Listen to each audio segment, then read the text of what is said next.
What's going on, ladies and gentlemen, warriors all around the world? We are back. One of the hottest podcasts out, the No Frillz podcast. We are back here with another banger. We are up to episode 59 and counting. So if you need to backtrack, you got plenty of content to get you through your long road trips, or if you're just chilling in the crib and you just want to vibe out. So the past few episodes, we've been sitting here building with the Triforce Game Master, allowing him a platform to come on and speak his truth, the good, the bad, the ugly, you know what I mean? And just the way it is. This is going to be chapter 6 of the Chronicles of the Triforce Game Master. Of course, I'm one of the hosts, Chris Matrix, and across the screen, my bro. IFCYipeS, man. You already know the vibes. Yo, Triforce, you got a nice glow today, man. That glow, that melanin is shining, son. So it's the sun itself. The sun is coming in. I had to move that curtain. I was red just a moment ago, but no, we need that vitamin D. Pause. Well, in these times, you definitely need that zinc and that vitamin D. Just Absolutely. Okay. So where did we leave off last time? I know we spoke very well of Etika. For sure, yeah. And just everything that happened from the Nintendo store.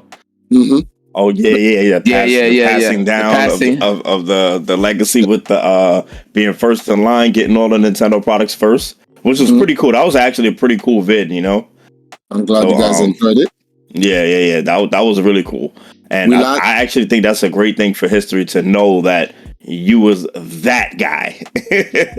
Well, it's kind of funny in gaming. A lot of people, there's some people, and this is crazy, some people who know about me in the FGC know about me as just the guy that ran Empire Arcadia.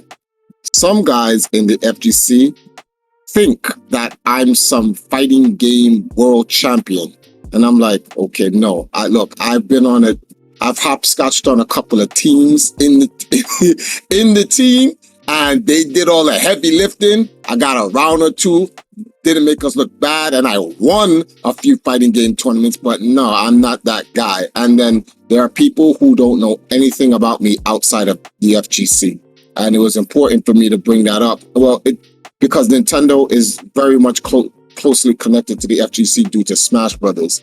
So I kind of wanted to bring that up and all the people in the Nintendo community that were involved in my whole history in gaming, because a lot of people think that Triforce started gaming through the FGC. No, like I started gaming through retro games, Nintendo, and whatnot. And we all got I'm sure Yipes definitely you are for sure, and I'm sure Matrix you, that before fighting games, you guys were playing other games. 100%. Absolutely. 100%. When Modern Warfare 2 came out, I distinctively remember, because Yipes, was playing on the Xbox inside the house, and that was the first time I decided to get into Call of Duty, because I don't like ultra realistic shooting games. I actually don't like them. But watching Yipes play Modern Warfare 2, especially on that rooftop, and I'm like, yo, how you know where every guy's coming from? You just killing them. That's what made me get into the game. And then I found out from Yipes that Yipes came from Unreal. I'm like, wait, what?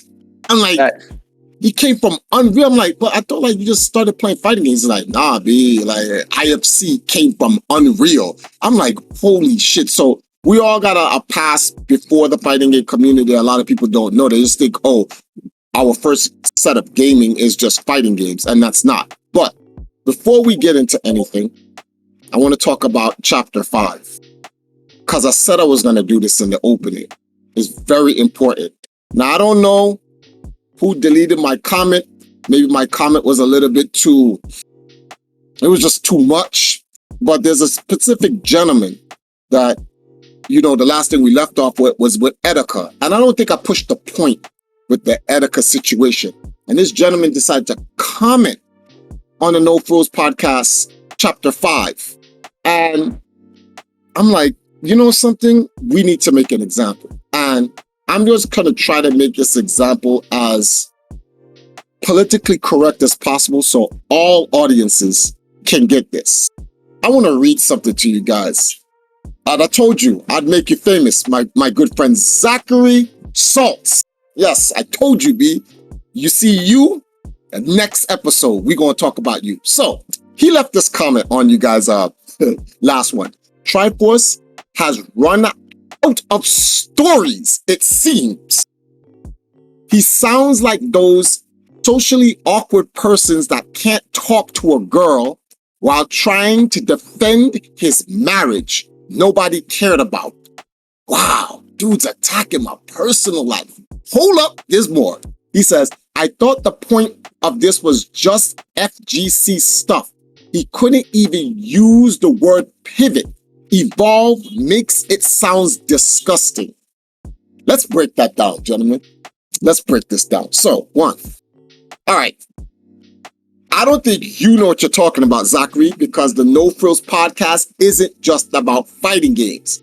That's the foundation of the No Frills podcast because you have two of the most, what's the word for this? I don't want to call it you guys eccentric, but influential pioneers in the FGC, especially for the Northeast, representing New York, hosting the show. And they got huge roots into what is, I would consider the cornerstone of the fighting game community's fighting games. Like if you had to pick what fighting game put the fighting game community on the map globally, some people will say Street Fighter, some people will say Tekken.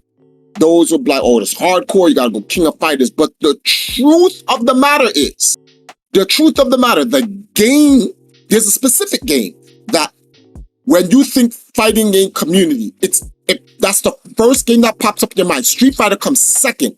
It is Marvel versus Capcom 2, New Age of Heroes. Right. That game, that when you think fighting game community, that pops up first. Then you can say Tekken or Street Fighter or Smash Brothers or Dragon Ball or whatever you want to call it, King of Fighters or Skullgirls, and all those games, Injustice and Mortal Kombat, they all come after Marvel 2.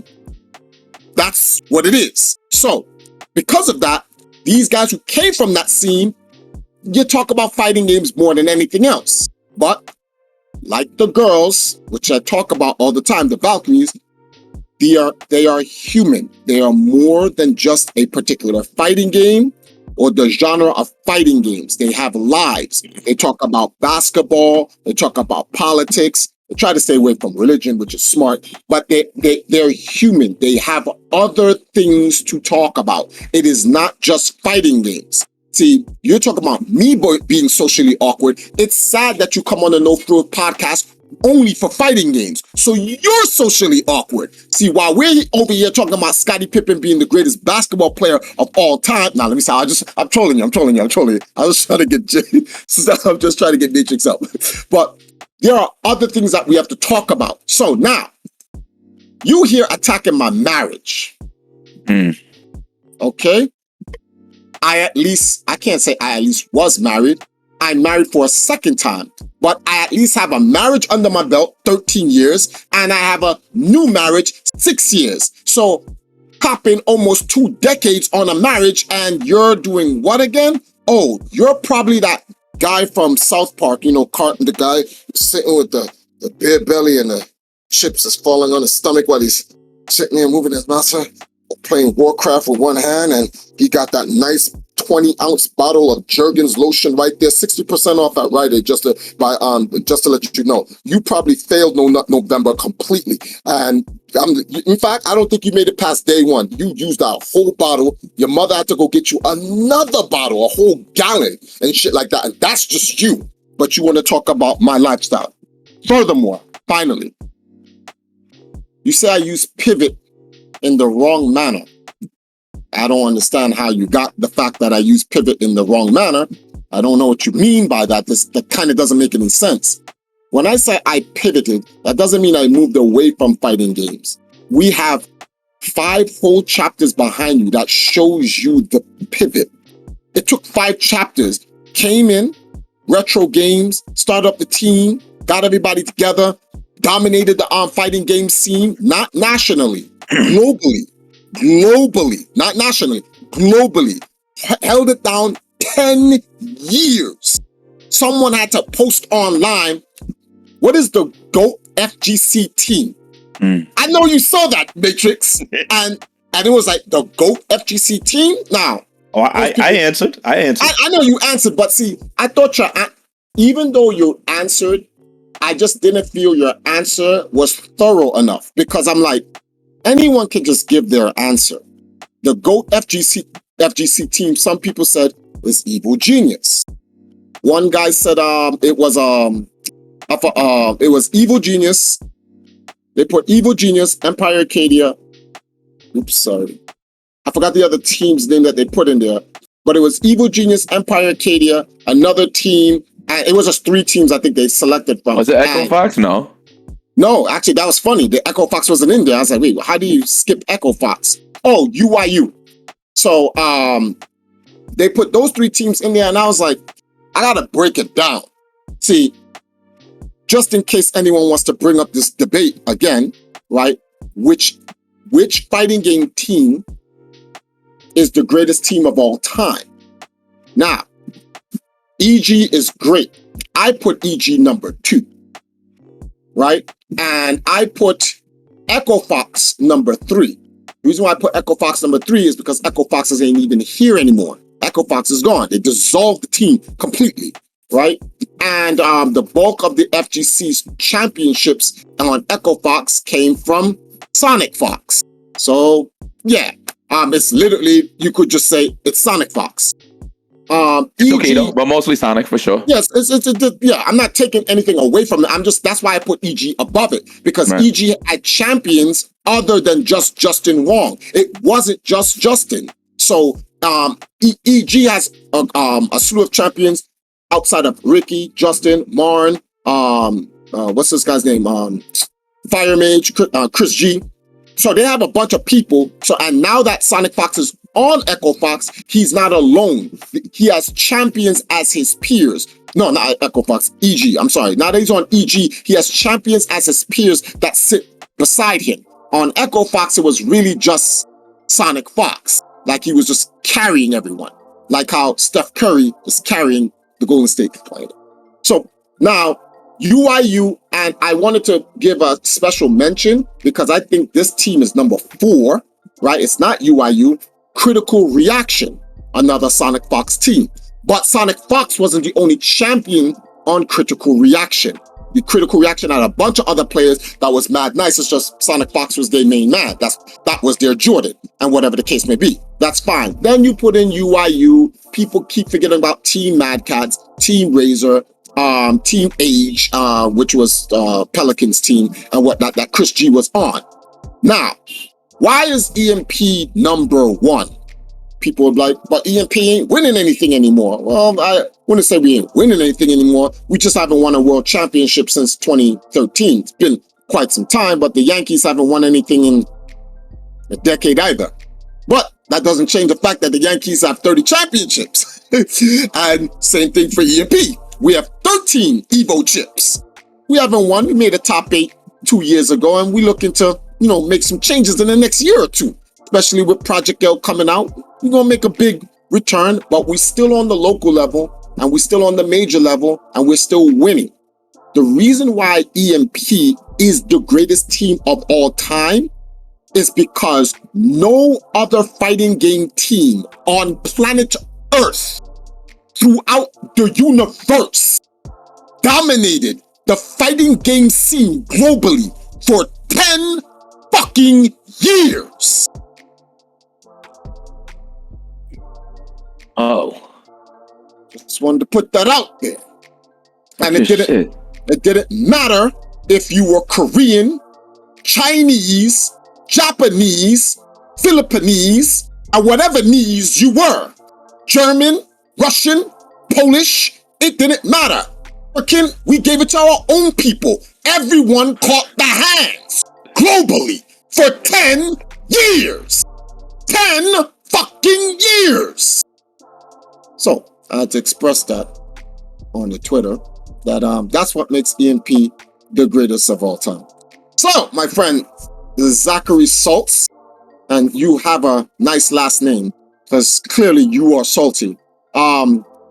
There's a reason why EMP pivoted, because if you look at the fighting game scene, or you just look at gaming as a whole, or esports as a whole, you kind of need to pivot in these days and ages. You can't just stick to just one game or one genre of gaming. Shit. Look at Yipes and Matrix and the rest of the guys in the fighting game, Maximilian and all the content creators.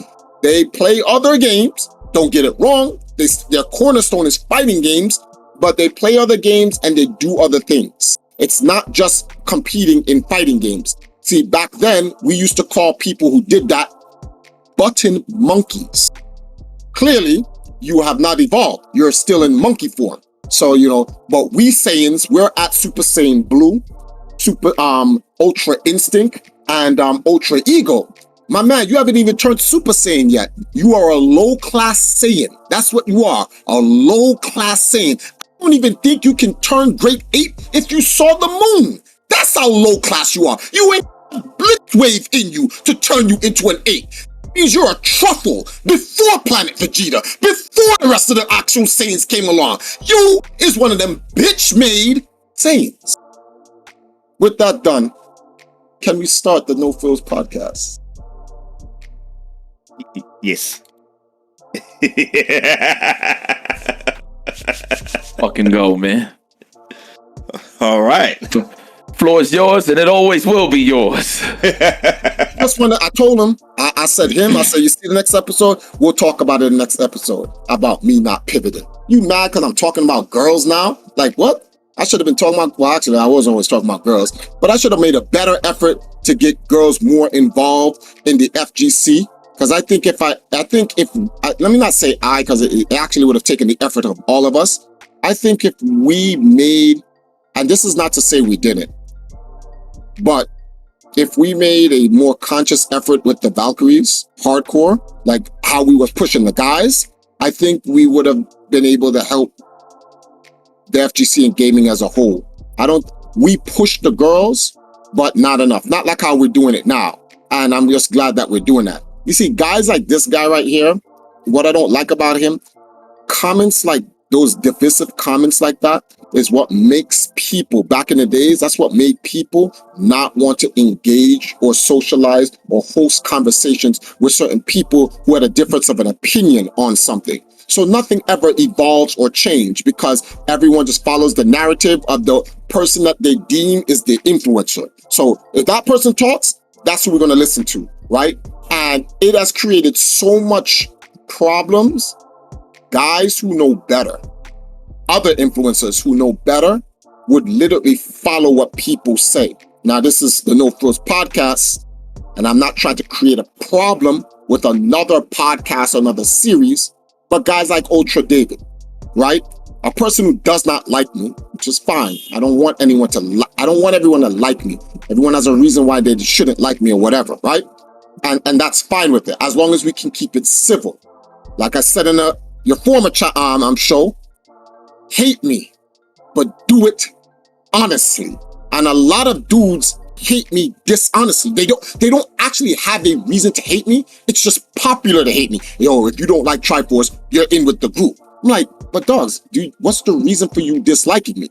And we had a lot of guys like that used to do that. They wanted to cut me off. They didn't want to give me no platforms, right, to talk or anything like that. Unlike you guys, I'm like, no, we're going to give Triforce a platform. I'm not saying there was never a platform where people never talked to me, because even though me and Gutex never saw eye to eye, I was on Cross Counter, right? What's another show? I was on Alpharism Radio with, what's his name? Why can't I remember his name? It's on the top of my head. The Dread. I know who you're talking about. I forgot his name. Was it like Bunk something? Like no, Ski Sonic. So he was on Alphaism Radio. Right. Alphaism Radio. So, okay, I could have sworn somebody else like took over Alphaism Radio. But go ahead. Yeah. So there were other platforms that I was on, but dudes made sure when EMP was dominated and busting that ass for 10 years, it's like, yo, we're gonna have to kind of like cut Triforce's platforms off. We don't need this guy going out telling his story, and that's what gives the trolls like Mr. Salts here, he can just jump in the chat create false secondary accounts, third accounts, or whatever, and he's literally having a conversation with himself with other accounts that's saying the same thing. Propaganda, literally. And like, these guys know what they're doing. They're propaganda. Remember, I used to call them the cells. The boys is out there, B. And then new guys will come into the scene, read it, and it's like, yo, really? And then boom, they automatically hate the guy. They don't know guy, never seen the guy before. They have no proof of nothing. They just, it's something that they read and they saw a bunch of other people agreeing. So like, well, it's gotta be true. And it's like, that has been one of the defining things that have hurt the fighting game community as a whole. In fact, that just hurts anyone, any scenes, anywhere, any community, that those type of things. People don't allow the platforms for people to have open discussion about things. Everyone wants to burn shit down. Like, what's this guy, Technicals? My man literally wrote, I'll burn the Smash Brothers community down. And I'm like, did you not learn from last year? Did you not just see what just happened last year? You're not helping. I'm like, you talk about you want to burn down the scene, but it's like, then you're not really here to help the scene. You just want to be the guy to say, oh, I'm right, at the cost of the scene. And I'm like, yo, you can't do that. I'm like, there are innocent people. Those are the dudes that they're trying to get a terrorist. They're flying in their chopper and they see a bunch of innocent people and it's like the terrorist is getting away. Yeah, I can't let him get away. And you fire into the people and you're like, what are you doing? Well, I gotta get him, the bad guy. You're killing innocent people to get the bad guy. You are worse than the bad guy. Like literally worse than the bad guy. What are you doing? Stop. So, guys like Zach is the reason why me and Etika couldn't link up.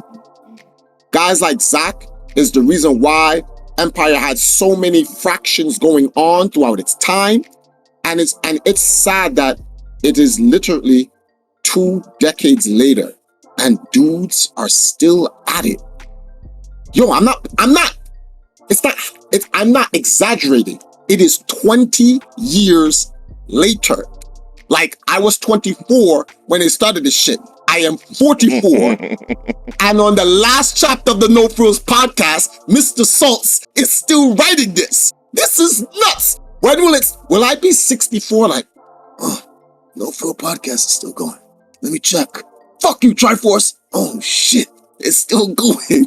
Is that what's really gonna happen? You guys need to behave yourselves now. But yeah, let us move on to chapter, we're gonna move on to chapter 6. Let's see what we have here. Chapter 6. Yes. So after going to the United States, dealing with Etika and the Nintendo launch, I obviously had to return back to the US. I chilled with Etika, as I said, for a while. We had a real good time. This guy's he's a cool dude. He's legitimately funny. Not the funny that you see on the internet. That was more eccentric, but he's legitimately a funny guy. And he's a nice guy at that. And it's unfortunate what happens to him, but like, there's a lot of guys like him that don't get a fair shot at the scene because people just want to create stuff. And you know who in the scene is like that, but he actually beat the criticism? Who that? Low. Oh. Tier. So now, you a fan, huh? Of course, you crazy? Don't you guys like me? Are you kidding me? Come on, man. The problem with people is people literally believe low tier God is what you see. That's who he is as a person. And I'm like, what is wrong with you people? Like I don't understand what is wrong with it's more like people like bad news. That's what it is. So when they see a negative trait about a person, whether it's fake or not, if it's negative, they need to make it real because it's the only thing that justifies the world that they understand. They can't go, is that a facade or something like entertainment? I'm like, you really believe LTG rages out in video games like that? Imagine low tier God goes to an actual, in fact, name a function low tier God has ever gone to, lost a game, and raged out like the way he did on the internet. It is kind of crazy. Like when Low Tier God was going to tournaments, people would wait around just to wait for that rage, though. Funny enough. Exactly. So, and he'd be getting up and like, what y'all looking at? And they're like, well, we were waiting for the rage. He's like, okay. I'm like, your dog's like, that's internet shit. It's for his YouTube. What is wrong with you people? Like, come on. I'm not trying to blow up his spot. He understands. Trust me. Everybody who loses in a game, especially when they don't think they should have lost, rages. But that's a rage that's inside. And like any normal adult, you keep that bottled up. You find another way of releasing that or whatever. But you don't go around cursing and like no, nobody like 12-year-old kids do that as a grown-ass man. Like, what you expect them to do that in, like, come on, man, that's for shit. It's like if you meet, well, actually, I'm kind of different. The way I am here is really who I am. But like, so, all right. But I'm not like, when I get eccentric and I try to make jokes or like make examples, I don't do that. Like, when I work for Nintendo, I'm not going to curse. I'm not going to drop N-bombs. I'm aware that there are children. Nintendo has a huge children audience. I'm going to be professional. Oh, Triforce, you're faking. What? There are kids here. It's called consideration. What do you mean I'm faking? I'm not faking anything. I have to be considerate that there are children here. So I can't be cursing, hooting, and hollering. When I'm around adults and people who know me and, you know, it's the right plot. You ever heard that line? There's a time and a place for everything? Well, that's it. There's a time and a place for everything. So, when, you know, the more laid back Triforce, like how I am on the No Frillz podcast, this is the place, this is the time and the place for it. But like, if family come over for Christmas, I'm not going to be doing that. They're going to be like, is your son-in-law okay in there? They're going to be like, he's crazy. You want to give the wrong impression. But dudes be taking stuff Low Tier God does on the internet and think that's him in real life, which is wild. And that's sad because it's not just Low Tier God that they do that with. They do that with everyone. I really believe people think Sonic Fox, the furry, and the character, the persona of Sonic Fox is who Sonic Fox is when he's not playing video games. Like Sonic Fox goes to school. I think he's out of school now, but when he went to school, he goes to school in a furry suit. Dude used to say, yo, Triforce, you wear that power glove all the time? Bro, really? You wear it in the shower? Like, do you want me to wear it? Do you fantasize about me wearing the power glove in the shower? No, I'm just saying, I heard you have sex with it. What? The fact you entertain that conversation that I have sex with my power glove, that means you're thinking about my dick in another girl with a power glove on.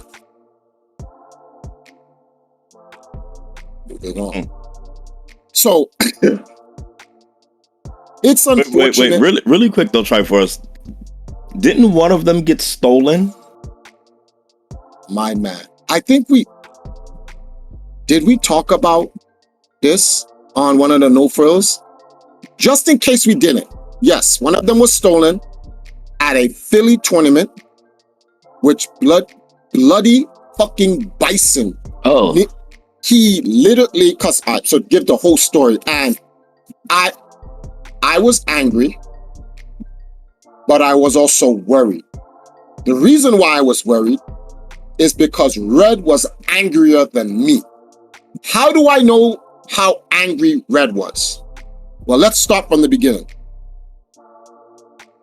I was playing a casual game. I took off my power glove and I put it down next to me.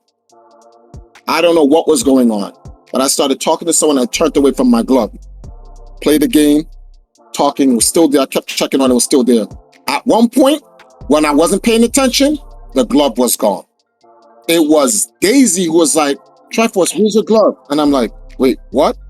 Red was sitting. That's crazy. Red was sitting 2 seats next to me. He was playing against Brian H in Tekken. Oh, bad. Shout out to Brian H. Yeah, that is dope, man.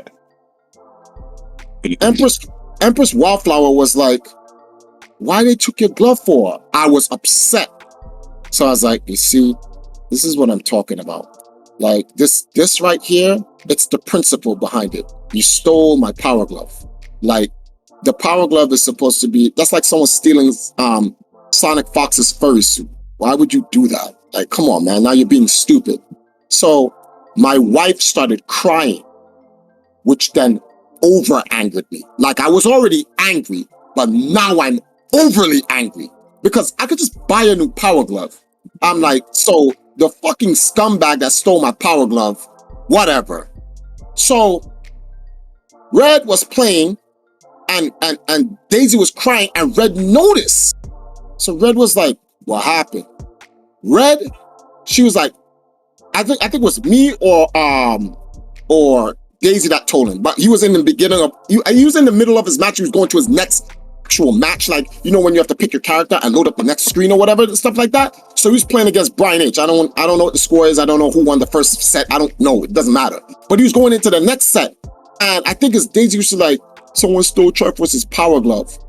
Red quit the tournament. Red said, wait, what? And Brian H. was like right next to him. And Red said, and he put the controller down. Red went into his back pocket, pulled out his Street Fighter gloves, because we all know Red used to do bare knuckle street boxing.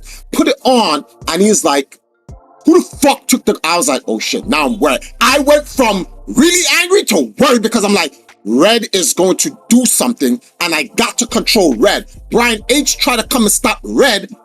Red was like, get the fuck out. Like, I'm like, yo, that is your boy. What are you doing? Red went to like, all of you motherfuckers are my enemy. Who the fuck stole Triforce's Power Glove? People started coming, and Red was like, yo, I will fucking kill all of you people. It was Josh Wong who came. Red, I don't know who took it. He's like, yo, who the fuck? I'll get it for you. Just calm down. I'll calm down. Just everybody calm down. Red is like, yo, wow. Get the glove, or there's going to be a real big problem in here. What year was this? This was 05 or 06. I can't, actually, no, yeah, because Red was already in the team. And this was an NEC? This was NEC? It's a Philly tournament that MLG was involved in. MLG, okay. Yeah, and so it's a Philly tournament that MLG was involved in. So it's had to have been 2006. If I'm not sure, but Red wanted all the smoke from anybody. Anybody in the tournament could have gotten it, and nobody wanted that much.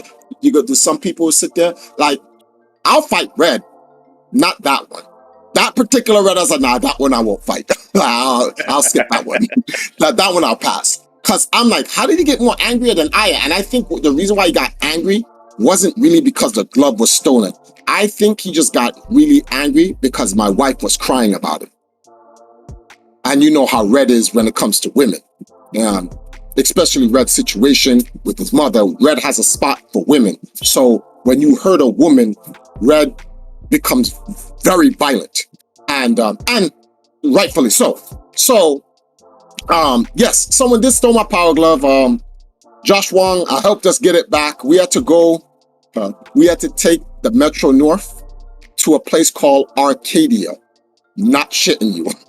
Upstate New York, there's a place called Arcadia. Yes. Don't believe me? Look it up. And the person who stole my glove lived in Arcadia up north, New York. Got my glove back.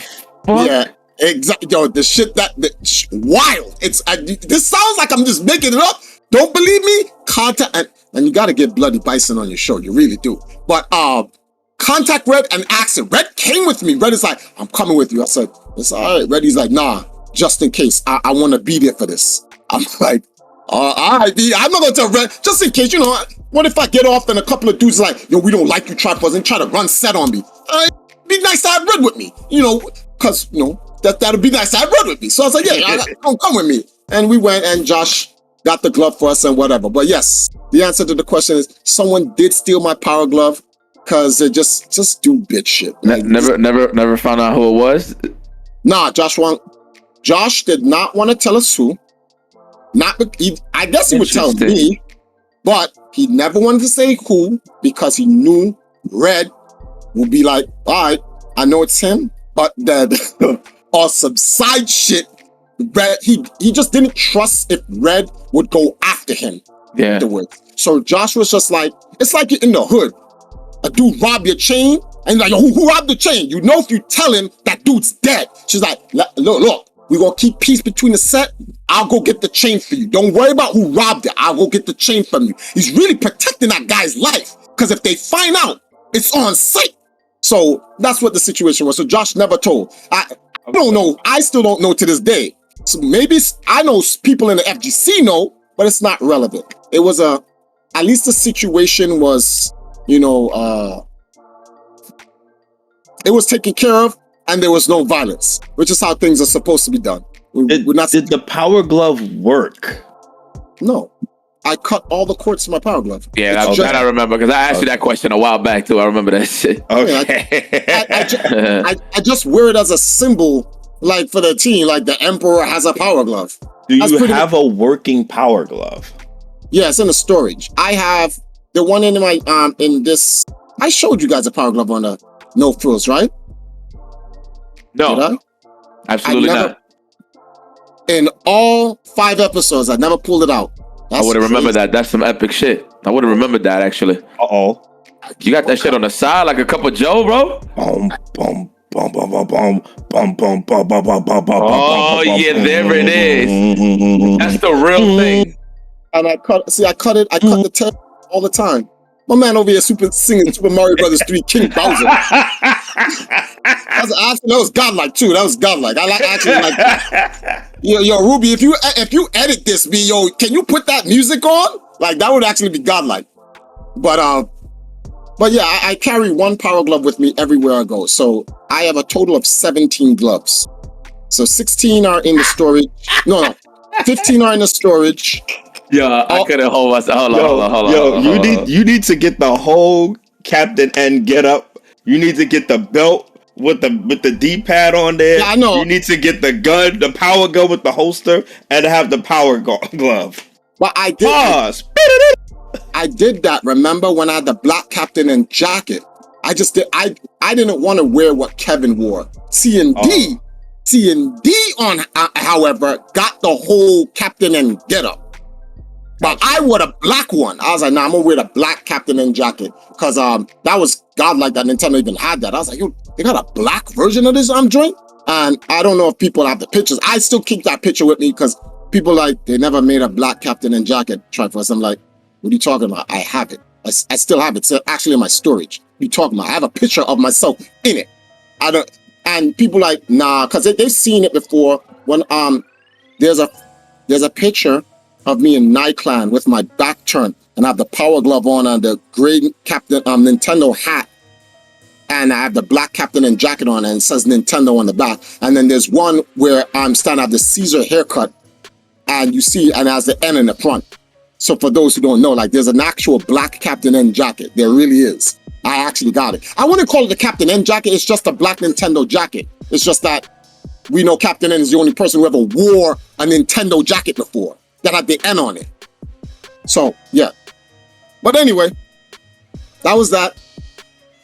After the whole Etika situation, I got back to I went back down to Jamaica.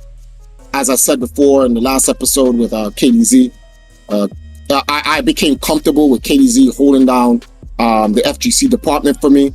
It was later that year, like I said, I had to go to, earlier in the year, I got nominated as an inductee to the International Video Game Hall of Fame. It was that same year that Sanford came back EMP. We had a long talk. I talked to Sanford about why, it's like his decision to have left was not a bad decision. It was the best decision he made. In fact, everybody who left in 2014, in hindsight, I'm glad they did. Because I, at that time, did not have the courage to tell people that this road, I gotta walk alone. And I never did. I never told anybody, I gotta walk this road alone. So it required everyone to get up and go do their own thing. Which, Yipes was doing his own thing long before that. So Yipes always had something. Yipes was doing EMP, but he always had his own thing, which is something you can ask anybody that's in MP. I always advocated for people. Look, it's on some gut shit, B. Nothing wrong with following Griffin, B, but you gotta have your own. At some point, you can't walk with Griffin to the end. You gotta go on your own road. And see, Griffin, that's what I guess what me and Griffin had in common. Griffin couldn't let go Guts.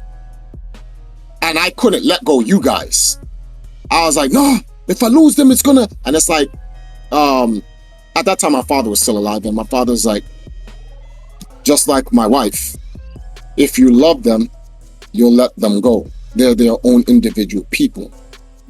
They don't belong to me as a person. Like, I don't own human beings. It's called slavery.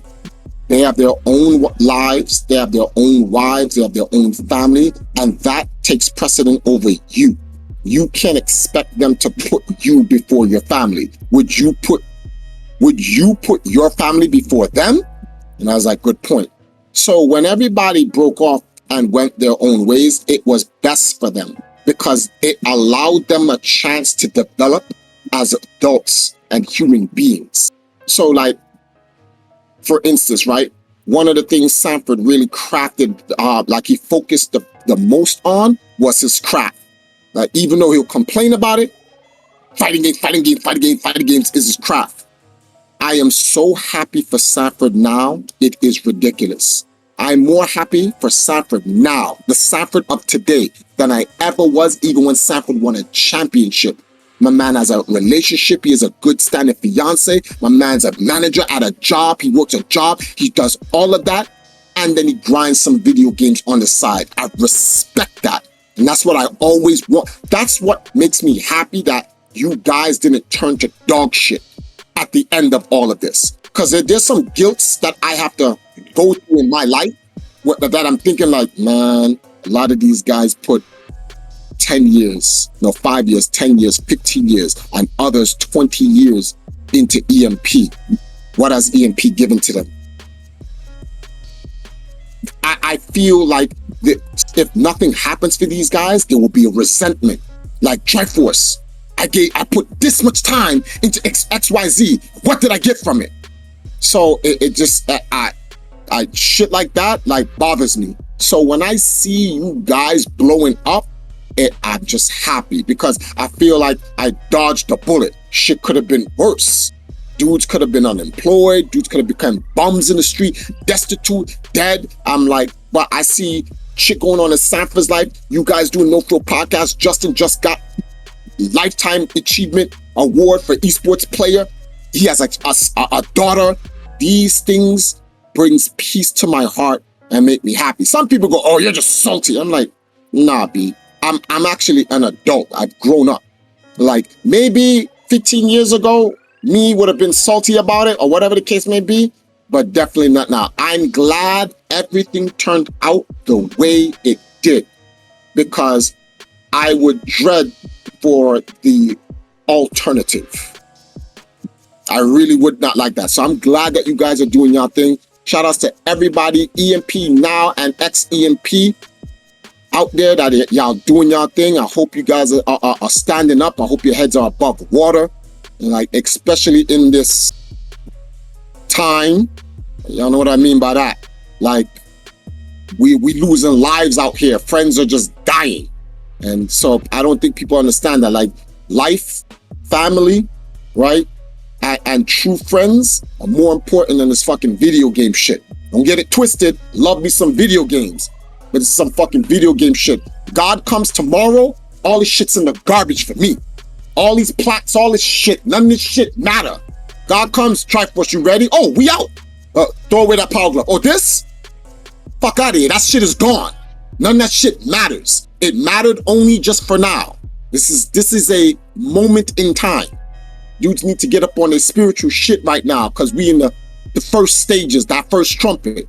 Just saying. And we're gonna skip the religious stuff, but yeah, just want to put that out there. Anyway, so going back to Jamaica now, knowing that KDZ holding shit down for me, it gave me a time to like really focus on some other stuff. And the International Video Game Hall of Fame was like, yo, we're gonna nominate you, right, for 2016.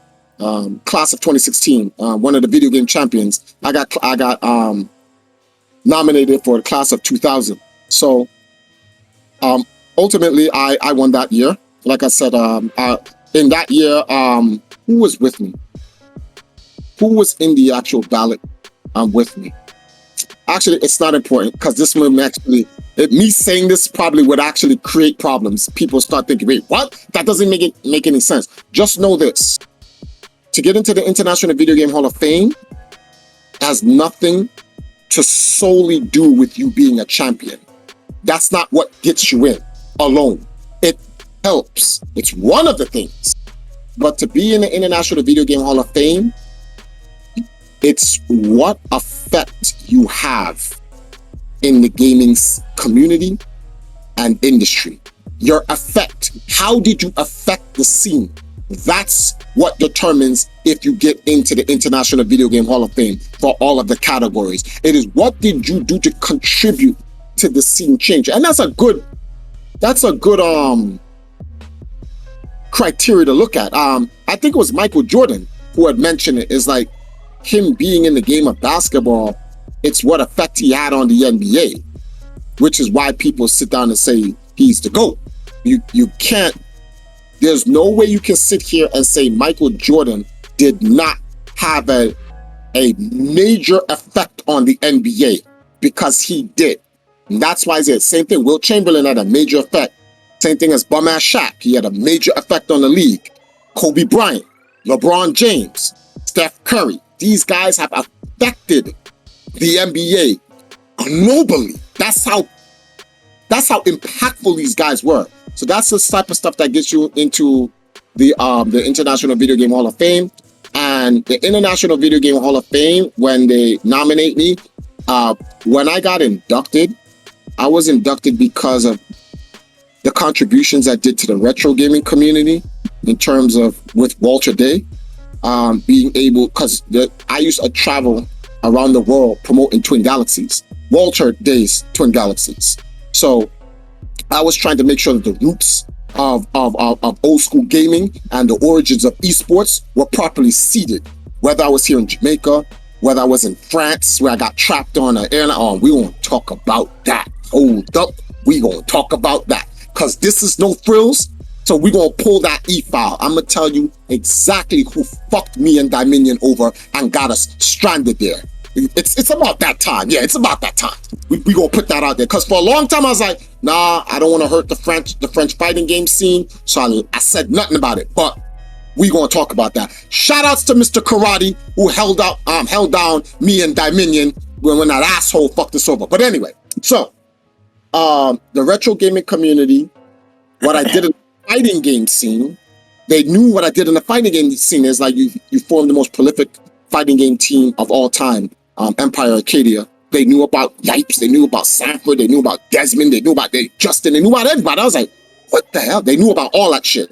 Also, what I was trying to do in the Caribbean, spreading esports to the Africans. So the stuff that I was doing when I was talking, there's a couple of guys I was talking to, Ghana Esports Association, Playbox Africa, which is in Ghana. They knew I was doing things in Africa. So they looked at my entire body of work. And then there was like, you have like 30 something world records in Twin Galaxies. And at that time, I think I had like 7 or 8 Guinness Book World Records in gaming. So there was like, off that strength, like that's good enough to nominate you. And I was able to get the International Video Game Hall of Fame class of 2016. You're still in Iowa, right? Yeah, still in Iowa. It's always in Iowa, but now they're taking this approach where they want to take some of the ceremonies to other cities.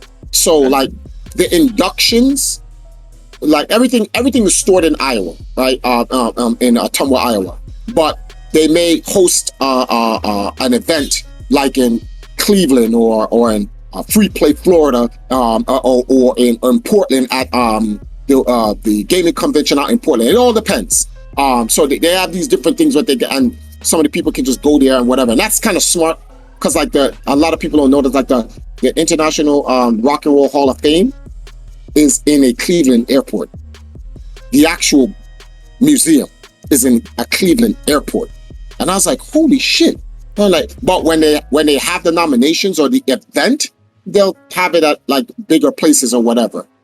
Because it all depends on like where some people decide to like, this is the birthplace of where it's at, but that place may not be convenient for mass amounts of people to travel to have the celebration. So they bring the event to where mass people are at to have the proper celebration.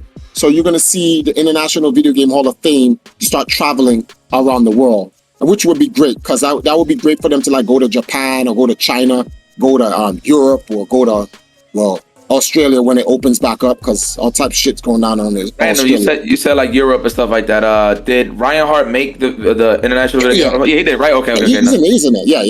That's why I said I know we kind of talked about this, because I said Ryan Hart made it, Justin made it, Tokido made it, and Daigo just made it for this year. So Daigo's in as well. So like, actually, which you got to give props to the International Video Game Hall of Fame, because they have, I think they have, let me see something. They have four of the top 5 all-time fighting game players of all time. You have Ryan Hart, Justin Wong, Tokido, and Daigo. I'm like, there's a top 10. Like, I know, even though he's young, Sonic Fox influence in the scene today puts him in. For sure, one of the GOATs, absolutely. One of the GOATs, right? Sure. Inuki needs to be in. People will say I'm biased, but like I said, influence. Sanford needs to be in. Who else? Yipes, obviously you. There's a bunch of people that need to go in there, to be very honest. There's I think at this point, perhaps Punk. Honestly, definitely up there. There's so many killers out there, though. Damn, man. Tekken player. Oh my goodness. Knee or Kudans? Knee Kudans. Who's Anakin? It's my guy. Yeah. So there's a lot of guys that need to go in from there. Let's not even get into Smash Brothers, because you know Mewtwo King has to be in there. You know Mango needs to be in there. Armada needs to be in there. Mango is number 1 apparently all time on I think the Panda Global. I think they did like this like top 100 of all time. Yeah, I actually called it was either Armada or Mango. So shout out to Mango, man. Biz on me next time, brother. But those guys, it's a lot of dudes. There's so many dudes, because there's so many different games and so much different impact. Perfect Legend. Who else? And for those who are gonna say, I got 13-0. So fucking what? It's like it's Sonic Fox. Like, people don't understand. Like, we don't gotta bring that up. Huh? No, I'm not talking to you. Oh no, talking about Carl. No, I'm talking about Carl. Oh no, but like no. 13-0. Yeah, you don't gotta talk about that shit. Yeah, but that shit is played out. Some people don't understand. Like, there are some champions that are on the low that got 10-0, and one of them is in the International Video Game Hall of Fame. Like, they're in the Hall of Fame and got 10-0. Shit happens, B. Shit happens. You just got caught on the wrong day with the killer. It was just the wrong day. You know, I can bring up a lot about that in a good manner, but we ain't gonna talk about it. I can say the difference, but the point is, The point is, it happens. Shit has happened. You have some people. Hold on. Speak on that. Nah, B. Nah, that's no. Nah, I want to hear the difference. We're gonna talk about it. Go ahead, sorry. Yeah, we really don't have to talk about it. Like, there's some e-files. It just got a lock pad on it, and I lost the key. I'm looking, rummaging through my shit. Where the key at, man? I can't find it, B. That's one of them. I just can't find the key on one of them. So we're gonna leave that alone, right? But so one of the things that was a defining moment for me, because I'm not trying to like pop my own collar, but you guys can vouch for this. I really don't celebrate me at all. I'm just not a me. The only time I talk shit or big myself up is when I'm trying to motivate other people by using an example of like how how I see myself. But like, I never really celebrate me. And in that year, when I was being inducted into the International Video Game Hall of Fame, Chap Lord, he's from the fighting game community. He plays ARMS, he plays Guilty Gear. Oh, Yipes. Sorry, guys. Pause for a second so I don't forget this. We got a guy, young guy, third generation. He plays Guilty Gear. He wants to learn and get better. If I slide you his his Twitter, would you mind running some sets with him and putting your foot up his ass so he can get better? His name is called Trap Lord. All right, I'm gonna get that. So Trap Lord, I got you somebody. You can level up. You can level up. But yeah, Trap Lord came down. He's from the FGC. There's a bunch of other people. I don't want to Zuru, Black Pauldron, Robin. She came down with me. So we had like one Valkyrie who came with us. But I want to focus on the fighting game guys that actually came down to celebrate my induction. Jerron, yeah, I remember Jerron one. Sanford, KDZ. Mm-hmm. These three guys came down to the International Video Game Hall of Fame with me to celebrate me being inducted. And I felt, because I'm always there for the guys. So this is my one and only thing. I'm like, I've been there for like, if you look at all the Guinness World Records I've ever achieved and the ceremonies that I ever go to and stuff like that, outside of the Nintendo lines and stuff like that, there really wasn't nobody really there. So when those guys came with me, I felt proud that they were in the stands. I actually gave shout outs to all of you guys when I was on the stand, and my actual speech is online on the Empire site when I got inducted. Billy Mitchell and Walter Day were the ones that inducted me. And I was like, I was so happy. If there was anyone that was going to induct me into the International Video Game Hall of Fame, it had to be Walter Day. Like, that I think is one of my crowning achievements. That along with Reggie Fils-Aimé putting me in his induction speech when he got inducted into the International Video Game Hall of Fame. Those two things, I feel like I'm done. There's nothing else for me to do. I'm good. Walter Day and the former president of Nintendo of America. I'm good. I am good, B. That's my Evo. I have one Evo right there, twice. So I got 2 chips on me. So I'm all good. So I was like, but the happy moment was the fact that everybody was there. And I felt like, okay, maybe things didn't work out the way I envisioned it, but I made it. I stumbled over the finish line, but it's like one of those marathons, like you don't think you're gonna make it. It's not about winning the marathon, it's just crossing that line. That's all that matters. You gotta cross that line. And I felt I crossed that line.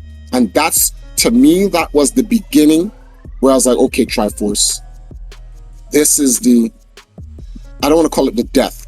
That's the wrong phrase to use. This is the ending of the second dynasty.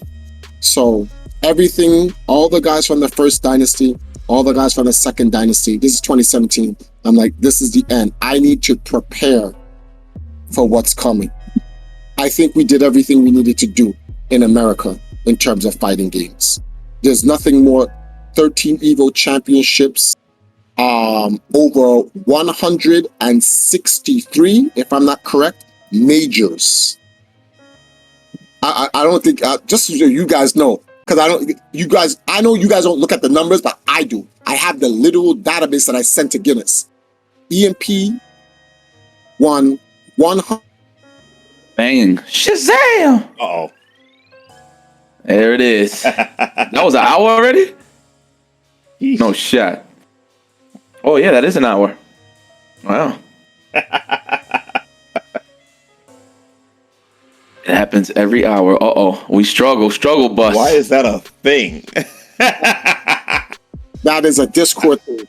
That is a Discord thing. That shit don't happen with my Discord. That's what I'm saying.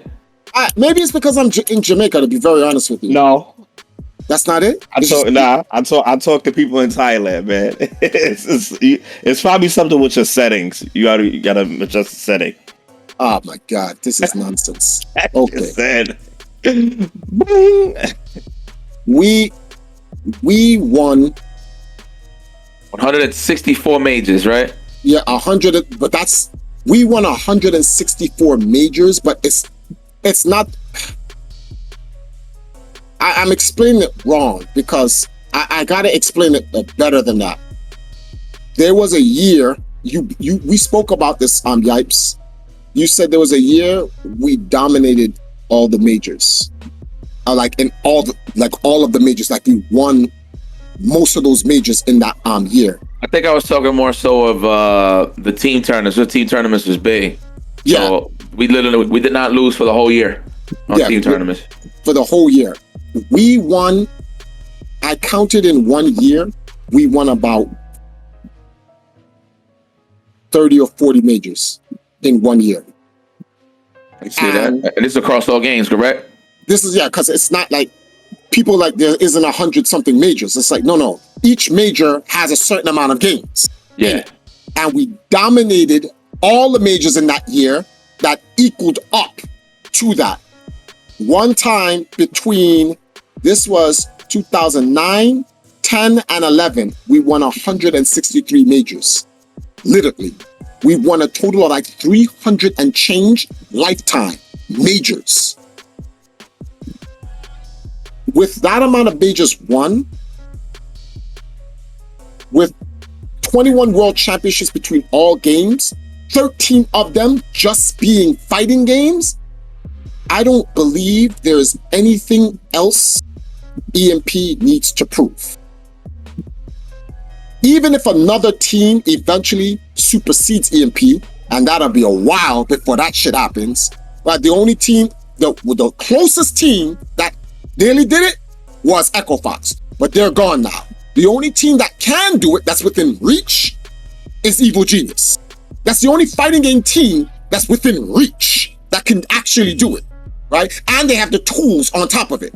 But outside of that, nah, like, I don't think I can do any better than this.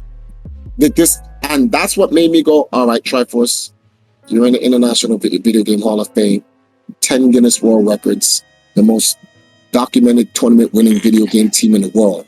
Not the people go, oh, so you're saying you're the best. No, the record is called, oh, well, that's right, I have 3 of them, and then that's the one with the 2000 on it. It says the most documented tournament wins for a gaming team stands at, well, it's actually 2,600 right now, and that's Empire Arcadia. We have documented all of our wins. People will go out there and say, well, I think we won more tournaments than that. Well, you have to substantiate that. Where's your proof? That's why it's called documented. Because anybody can just go, I think that team won more. And then it's an opinion. Guinness is like, nah, we don't need your opinion. We didn't ask you how much tournaments you think you won. We asked you, how much tournaments did you win? We need the receipts. And you have to submit those receipts. Like I said, 2,600 tournaments. No fighting game, no esports team on earth has won more than we have. In 2017, I was like, let's close up the second dynasty and let's get ready to start the third. And in between 2017, 2018, 2019, I was like, I want to every 10 years. So from 2002 to 2010 is the first dynasty. From 2010 to 2020 is the second dynasty. So I was like, we're going to start the third dynasty in 2020. And I need to figure out what I'm going to do for the third dynasty. And that's what made me like, let's focus on Wakanda. I was like, it's time to go home. It's really time to go home. It's time to get the brothers back on the main line. Time to get their game up. Shout outs to Yuba, GGC. Our Empire Arcadia just registered its FIFA team for the Ghana Cup. We just got in. You know me, late on registration all the time. You know, that's the one thing I've never improved of. Triforce, registration is going to close. I always get there the 11th hour. Yo, son of EMP. I got a problem. I got to fix that. But we got our team signed up. Hopefully we'll do better this time. Last time, I'm going to explain an embarrassing story to you guys that happened earlier this year. So there were 2 teams in the Ghana Cup that were poised to win. Empire Arcadia, because we have a 2018 GGC national champion Sule in it, and the A team, which Virtual Union, shout out to Virtual Union, shout out to Kubina out in Ghana. He has his team with Wonder Kid. Anybody who follows the FIFA scene in Africa, you'll know who Wonder Kid is. Wonder Kid is like the best in Ghana, right? And one of the best in Africa. And he won more championships in Ghana than any other player. Sule beat Wonder Kid. So like Sule is like Sanford and Wonder Kid is like Justin, right? So you have a Justin team and you have a Sanford team. And we were climbing the ladder because this is the first time that he was doing 2v2 FIFA, because they usually it's singles, like the 1v1, but there's like, yo, we're going to change it up and we're going to do the golden hour. And because the golden hour is like the major tournament or whatever, and they're going to do like instead of doing 1v1s, because in 2018 the 1v1 champion, 2017 1v1 champion was Wonder Kid. 2018's what was it, 2018? I'm getting the dates wrong. 2018's championship was, 2018 was Sule. 2017 was Wonder Kid. 2019, I was in Africa. They didn't have a golden hour that year. They had the GGC esports trio. They were sponsored by Color Switch. Shout outs to Color Switch, David and Chris. Big shout outs to you guys. Those guys gave me a large sum of money to take to Africa to go help the Africa gaming scene grow. Yes, they're white. Shout outs to those guys. And it was like, they wanted to get some mobile games going. So they sponsored their mobile game. They sponsored Just Dance for the girls. Well, it really wasn't for the girls. It's Just Dance period. But we want to focus on the girls. And they sponsored a FIFA championship. So it was called the GGC Esports Trio, sponsored by Color Switch. And Sule won that. So he won 2019. 2020 came, which was last year, but due to the pandemic in the world, everything got suspended, and they had their 2020 championship in the beginning of 2021, and they decided to change it up, and that's when they had the 2v2 championships, and our team dominated our group. We came up against the A team, which was Wonder Kid's team, and we tied. So we was like, oh, we're gonna get out this group for sure, because the best team in the other group, or the best team of the entire tournament, like, because we were the two top teams, we tied with. We drew 0-0, right? Oh no, it's actually 2-2. But the point is, like, no one won the game. It was a draw. All we had to do was beat a team called Easy Gaming. Oh, shit. This was the worst team in the entire tournament. Oh no. Yes. And their name is Easy Gaming. This is funny. No. And their name is Easy Gaming. Oh no. Team Murder Mook. Oh. They upset us and beat us, and we died in the group stage. I was like, what's that line you say, Matrix? You hate to see this type of thing happen. I was like, no, not like this. Not like this. Not like this. Sule was so angry. There's a company called Jumia in Africa. They're like the Alibaba or the Amazon of Africa. They sponsor the tournament. Sule was so angry after he lost. He went there and he just bodied everyone. He's like, fuck this team shit. I'm playing Dolo, and he just destroyed everyone. He had to make up for that loss because we lost to the easiest team in there. Now, let me give you some history on this team, Easy Gaming. Because, you know, Empire, we're too big to be sore losers. So we got to give props to people that beat us. It doesn't matter if it's a fluke or an upset. It doesn't make a difference. One, this team was formed by a woman. Yes. So we got beat by a woman. Now, everyone's like, oh, well, like, what you trying to say? Girls can't beat you? No, I'm giving props that a girl did beat us, because there are dudes that can't beat us. So, and she did. So her team, first of all, her team didn't make it out of the group. They lost. They didn't win a single game in their group. The only game they won was against us. They were the last game to be played in the group. And she gave a speech to her team. It's not about us losing. It's about us representing. And we know what Empire Acadia is about. And if we're gonna lose, we're gonna go down showing them our heart. And they fucking beat EMP. I'm like, what speech did she give these dudes? To make these dudes, did these dudes says, yo, you know what? Those guys must have sat there on some freaking, what's the name of this? My Hero Academy shit, where the guy with the hands on the face was like, Namu, kill the kids and let's get out of here. And those kids must have sat there, those guys that was playing must have sat there like All Might and was like, I only have 1 minute of power left, but I can't let this happen. Why? Because I am the symbol of peace. And it's just right out there, and we're like, Namu, like, yo, we gonna just run over these kids like they nothing. My man just like, yeah. And I was like, yo, what? Yo, where's this guy? What's going on? He's like, EMP made to stop me. He's like, even if you guys can beat me at 100, I'll go beyond. Yo, that line, yo, that is the greatest. I'm just letting y'all know, in My Hero Academy, they will never be able to beat that scene. That scene where All Might is godlike, B. That shit was godlike. He said, yo, I have 1 minute of power left. I am going to go beyond. Yo, anyway, let me cop that. Sorry. I'm a fan of United States of Smash myself. That's good and all, but like that shit was OD, bro. And then he finished it with the point. Nah, that was a passing of the torch. You want to know why that doesn't beat the? You have to look at the scenario, the situation.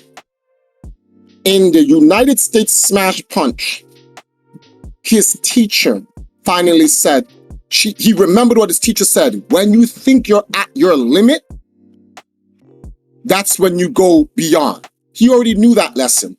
And this was about him getting over a hurdle he had within himself against All For One.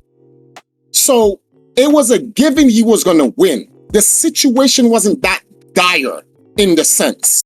The reason why the situation against Namu was dire is because he had no more power.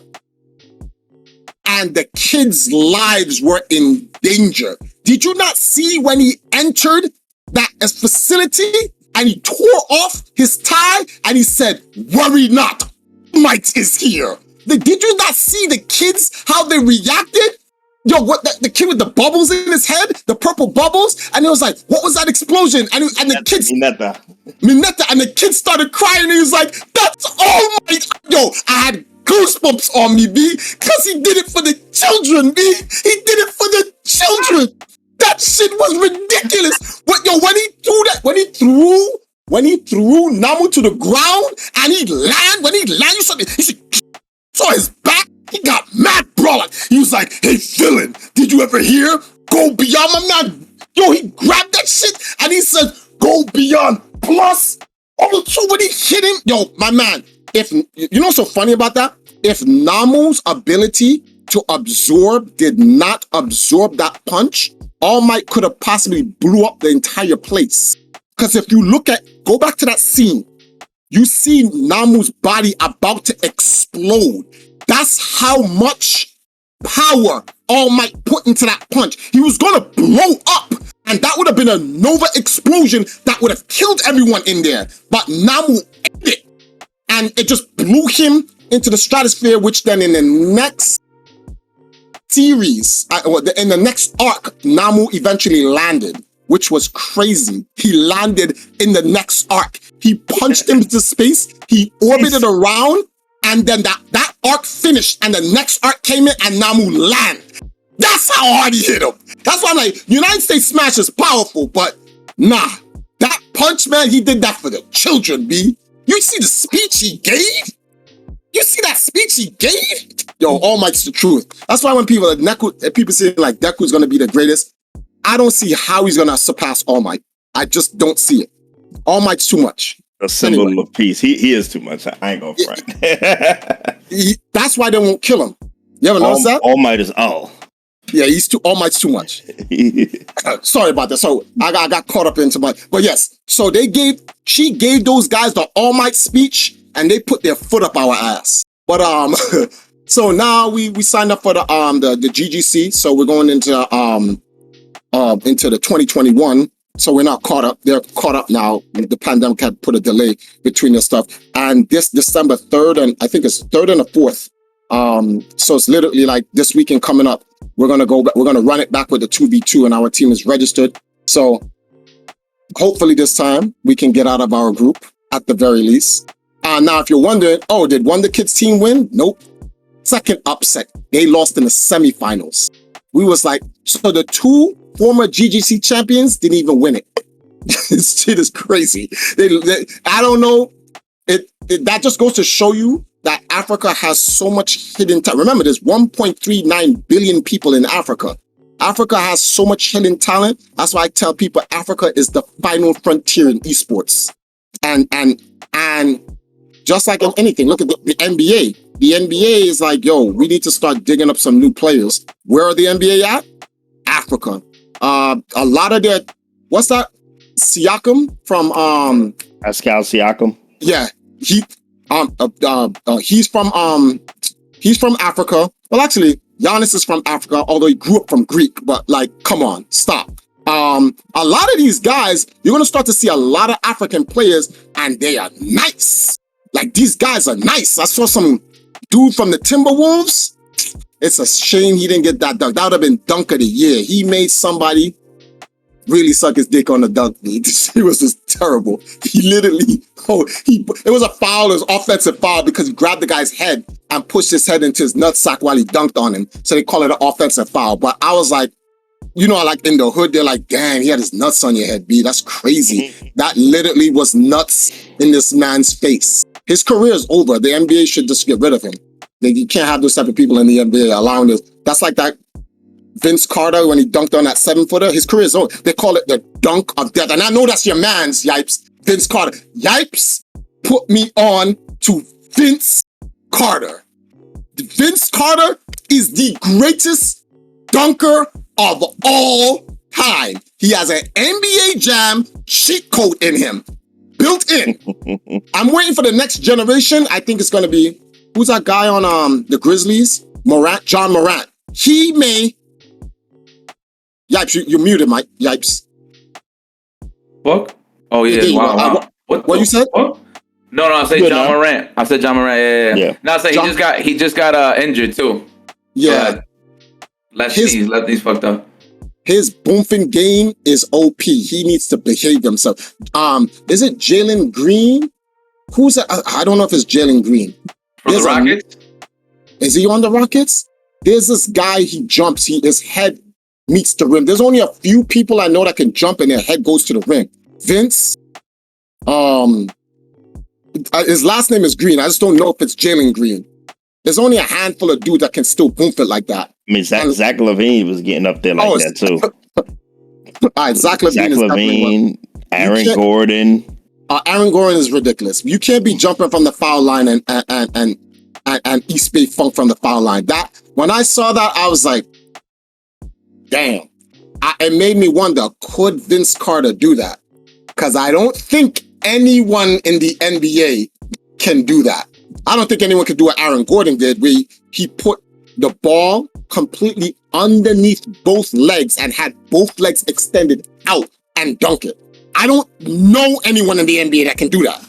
Like, the NBA has evolved. But anyway, we're getting out of it. Let's not get into that, because then somehow we're going to turn into Scottie Pippen, and then all hell breaks loose. So now... Yeah, Scottie bugging in the social media side of things, man. No, he's not. He's kind of bugging, bro. But we don't have to talk about that. Just, you know. No, he's not. He's not bugging. Okay. We want to leave it at that. No, actually, no. I just want to say this one thing. And I'm not going to argue about it. I'm not going to argue about it. I'm just going to say this one thing. Right? Scottie is bugging. No, bugging. He's not bugging. Have you read his book? No, actually. Okay. No. Okay. I'm going to tell you something right now. The book has no lies in it. There are no lies in it. The problem here is this. Everyone is so desensitized and idolized in Jordan that when they hear something negative about Jordan, the person who's given it has to be crazy. Scottie Pippen is not bugging. All Scottie Pippen did was say, oh, okay, MJ, you want to talk. you want to reveal some negative shit about the team, let's talk about you. Everything Scottie Pippen's saying, people are taking things out of context. When he said Phil Jackson was racist, he said at the time, I hate when people like misquote words and which change the whole context. At the time when Phil Jackson drew up the play for Tony Kukoc, he felt Phil Jackson was being racist at the time. So when they asked him, like, you really felt Phil Jackson was racist? He's like, yeah. And he's like, he also went on, he had an interview with this guy, former NFL player, the Gap Teeth, got his name. You got these New York Giants. Deion Sanders? No, not Deion Sanders. No, who the fuck? Not LP, the other guy. He used to be on the Good Morning America. Ah, my God, why can't I remember his name? I'm not that good at football, like in terms of remembering his name. But it's a football Michael player. Strahan? Could be. I don't know. But It's not Deion Sanders, no. he interviewed Scottie Pippen, and he asked Scottie Pippen about a couple of things. And Pippen just told people like, look, I'm just telling you guys stuff that I went through. It's no different from The Last Dance. The Last Dance is not about the Chicago Bulls. It's about Michael Jordan. That's not an opinion. That's a fact. It's about Michael Jordan. The Last Dance originally was supposed to be about the last year of the dynasty of the Chicago Bulls, led by Michael Jordan. They decide to go in the past and go talk about everybody's careers coming up, but there are things about it that like had nothing to do with that last year. The year where Scottie Pippen threw the chair into the thing, into the stands, or into the court, and not wanting to take the last shot. Why did Michael Jordan bring that up? Was Jordan even on the team? No. The part where Scottie Pippen was back injury. Well, Jordan was just explaining how Pippen didn't have the oomph to be a leader. No, that's basically what that was. No. That's not. He wasn't explaining that Pippen didn't have the to be a leader, because Pippen was a leader. Pippen still led his team until he should have took it to the chin and just let Kukoc take the shot, though. Just watch this now. No feelings. But watch this now. He did. Ultimately, he did. He. Scottie Pippen in that year, when that play was drawn up and Kukoc took the shot, and Pippen was wrong, that same night, he had to answer the press about it. And he was like, I thought the play should have been drawn up for me. Clearly, his shot went in. I was wrong.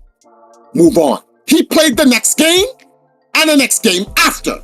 He played the next year after. He didn't go, oh, Phil Jackson, you're a racist. I'm off this team. I'm out of here. He stayed on some Young Jeezy shit. When shit got hard, he stayed. He didn't run. So even when he made the mistake, he apologized for the mistake. Yet it's being brought up again. You know how much mistakes Michael Jordan made, which were never brought up? And Jordan never apologized for it? Did Jordan apologize for punching Steve Kerr in the face? No. Was Steve Kerr... He gave Kerr that last shot, though.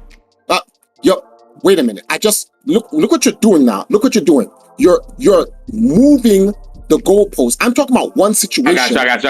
My bad. Damn, I couldn't help it, yo. I'm sorry.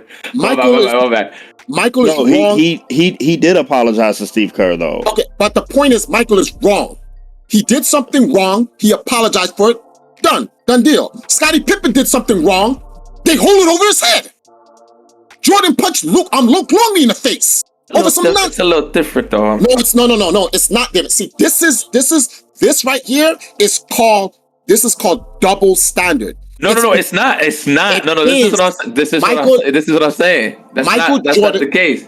Michael Jordan has told Phil Jackson in his face in the last dance that we saw. Phil Jackson was drawing up a play, and this is the coach, and Michael told Phil no, in Phil's face, no, and said we're gonna do it this way, and did it his way. Scottie Pippen said no, I'm not gonna play. I'm not gonna argue with the GOAT. Hold on, Triforce. What was the problem with that? No, I'm literally comparing a 1-on-1 situation. What you guys you're not looking at what they did. You're looking at their statuses. Because he's Michael Jordan, he can do it. Because he's Scottie Pippen, he cannot. You're not looking. Absolutely.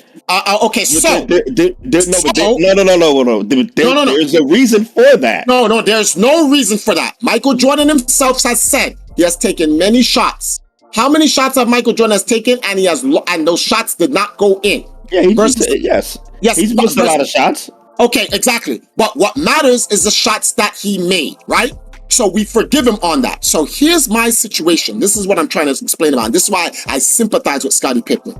Scottie Pippen has made a bunch of mistakes in his life, especially on that team. And the man suffered the most. He was the most underpaid on the team, which is crazy. He's the most underpaid on the team, but he understood what mattered most, winning. So he stayed with the team. Michael Jordan came back. He had to regress back into the shadows. He regressed back into the shadows so Michael can run the team. Because you know what was more important to Pippen? Winning. He wanted to win. Rightfully so. So he made mistakes, apologized for it, did what he needed to do. They won. He had a back injury. Michael brings up his back injury situation. You know what's so fucked up about that situation with Michael? I'm like, oh, don't do this, Michael. That's completely wrong. They said, Pippen, you should go take surgery before we start the season. Pippen is like, nah, I think I'm good. I don't need to take any surgery. Pippen did not take the surgery because he wanted to spite Michael winning a championship. What? That's the narrative Michael drew. Like, Pippen didn't want to take the back surgery to hurt my champion. First of all, it's not your champion. Whoa. That is how it was portrayed. No. Because why else bring up the fact that Pippen didn't take the surgery when it was recommended to him? At the time, Pippen said, no, I'm good. Later on, the back started Pippen didn't say I'm good. Pippen wanted to enjoy his summer. He knew he wasn't good, and Pippen did that to spite the team. Oh, see? You see what I'm saying? Were you there? Did you know? Did you ask Pippen why? Someone said Pippen wanted to enjoy the summer. Did Pippen say I wanted to enjoy the summer? No, it was a narrative written by the show. They said he did. They said it and you just took it. What did Pippen say? Pippen just said, that year I took off, I spent time with my family, and then when I started to play, my back started acting up, so I had to take surgery. That's it. Man. Come on, so, Triforce. Look what you're doing. Look what you're doing. Look what you're doing. Look what you're doing. Look what you're doing. Look what you're doing. You weren't there. First of all, certain things just can go without saying. Really? Listen, now look, right? Listen, I'm not saying morally Pippen was wrong because he got fucked. And I'm not talking about that. No. But I'm not blaming him for what he did. He got fucked. And he made a selfish decision, look. We all have a right to make selfish decisions at some point, though. You know what I mean? He got fucked. He made a decision that was not the best decision for the team. He knew he needed that surgery. He knew his back was fucked up. No, you assumed he knew. His back was fucked up since the last year, and his back was fucked up let me ask you this, Triforce. Let me ask you this. Let me ask you this. Do you feel, in your opinion, do you feel Pippen was good to go? Yes. Or do you feel he did that on purpose? No, I don't think he did it. I think this is what I think that Pippen did. I think Pippen misjudged the situation. See, this is how I'm looking at it as a human being. Forget the basketball. He's like, it's surgery. If I can avoid going under the knife, I am. If I can just take off the summer and just give some pressure off my back, I think I'll be good. And then when the season came in, he started to play, and then the injury reoccurred, he's like, shit, he guessed wrong. But the narrative that's being drawn up is like, nah, I just didn't want to get surgery because I wanted to spite the team. Like, what? So my thing is, Triforce, that's plausible, right? Wow. That's let me finish. That's plausible. Both are plausible. Wait, no. Let me just explain the shift. Okay. I'm not gonna say what I feel is 100% correct. That's plausible what you're saying, but I feel with the type of money they have and the quality of doctors that they have available to them, I feel like they told him, like, yeah, listen, you need the surgery. Okay, you know what I mean? Your back is probably like Watch this. And this is, intro for being like fucked and up. this is my entire point. This is my entire point about The Last Dance. You nor I know either or. But the narrative that was placed in the film is that he knew he needed it and he wanted to spite the team. They didn't leave it up to we don't know. It was he should have taken it, but they did not leave it. There's a word for this. They didn't leave it open-ended. They painted a picture. It was a straight picture. This is it. Pippen knew that he needed back surgery. He didn't do it because he wanted to spike the championship. But I thought Pippen said he wanted to enjoy his summer. He didn't want to do the surgery then. What does that have to do him enjoying his summer? What does that have to do with him saying? Obviously, if he didn't get the surgery then that means that he would have had to do it during the season, and that hurts the team. Okay, watch this. When the season started, didn't Pippen start in the beginning of the season? Did he or did he not? Oh, yes. Okay. So watch this now. So this is me I'm just trying to use reasonable doubt. There is reasonable doubt. If he knew he needed back surgery, why would he start the season? Why not just start the season going to get the surgery? Because maybe he was rehabbing, and like you said, he might have misjudged. So I'm saying, this is what I'm saying, right? Okay. The film portrayed him directly as he did not want to. That's the point I'm making. If he was truly a scumbag and he was like, I'm gonna enjoy my summer, and when the start of the season comes, then I'm gonna do my surgery so I don't start the season with the team. That's spiteful. End of case. You can't argue about it. But if he decides to start the season and then his back did up, here's a prime example, right? The Golden State Warriors. Kevin Durant pulled his Achilles heel. Kevin said, I'll play through it. They was like, I don't really think you should. Someone on the Golden State team, the guy that gives the clearance, is like, KD will play through it. KD played, lost a year. Bad call. Did that guy do that purpose on KD to make the Golden State lose? No, he just guessed wrong. But the film portrayed Pippen in this negative light. You can't argue with my logic because my logic is sound. No. Your logic makes sense that there is the chance of that possibility, but there's no but. You know why there's no but? The narrative that he did it to spite Jordan is plausible too.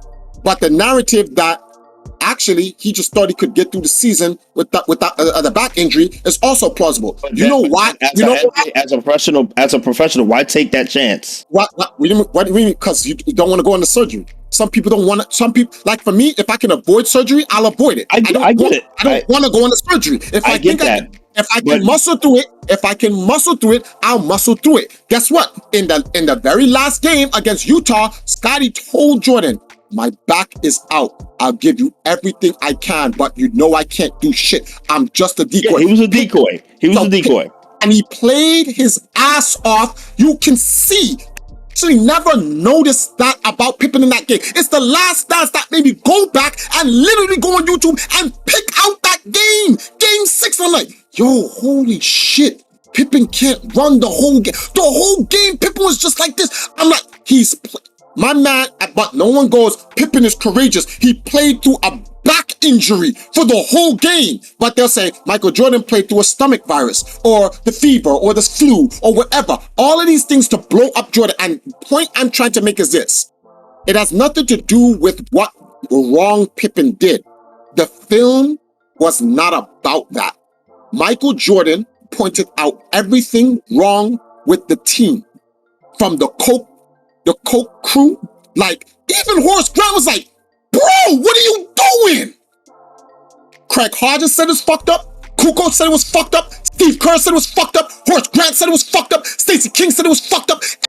You guys are acting like Pippen is the only person who's like, what Michael did in The Last Dance is fucked up. The whole fucking team said that was wrong. BJ Armstrong was like, yeah, but like, he's Jordan, but like, come on, man.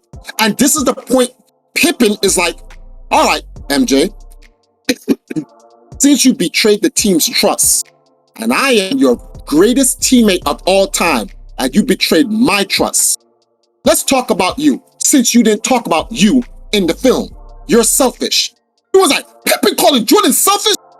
Duh, that's not a secret. It's just he said it. Jordan is a selfish motherfucker. When you sit here and say Jordan's not selfish, you done lost your mind. Everything Jordan did, even the selfless was for Jordan. Passing to Steve Kerr wasn't because he was a selfless person.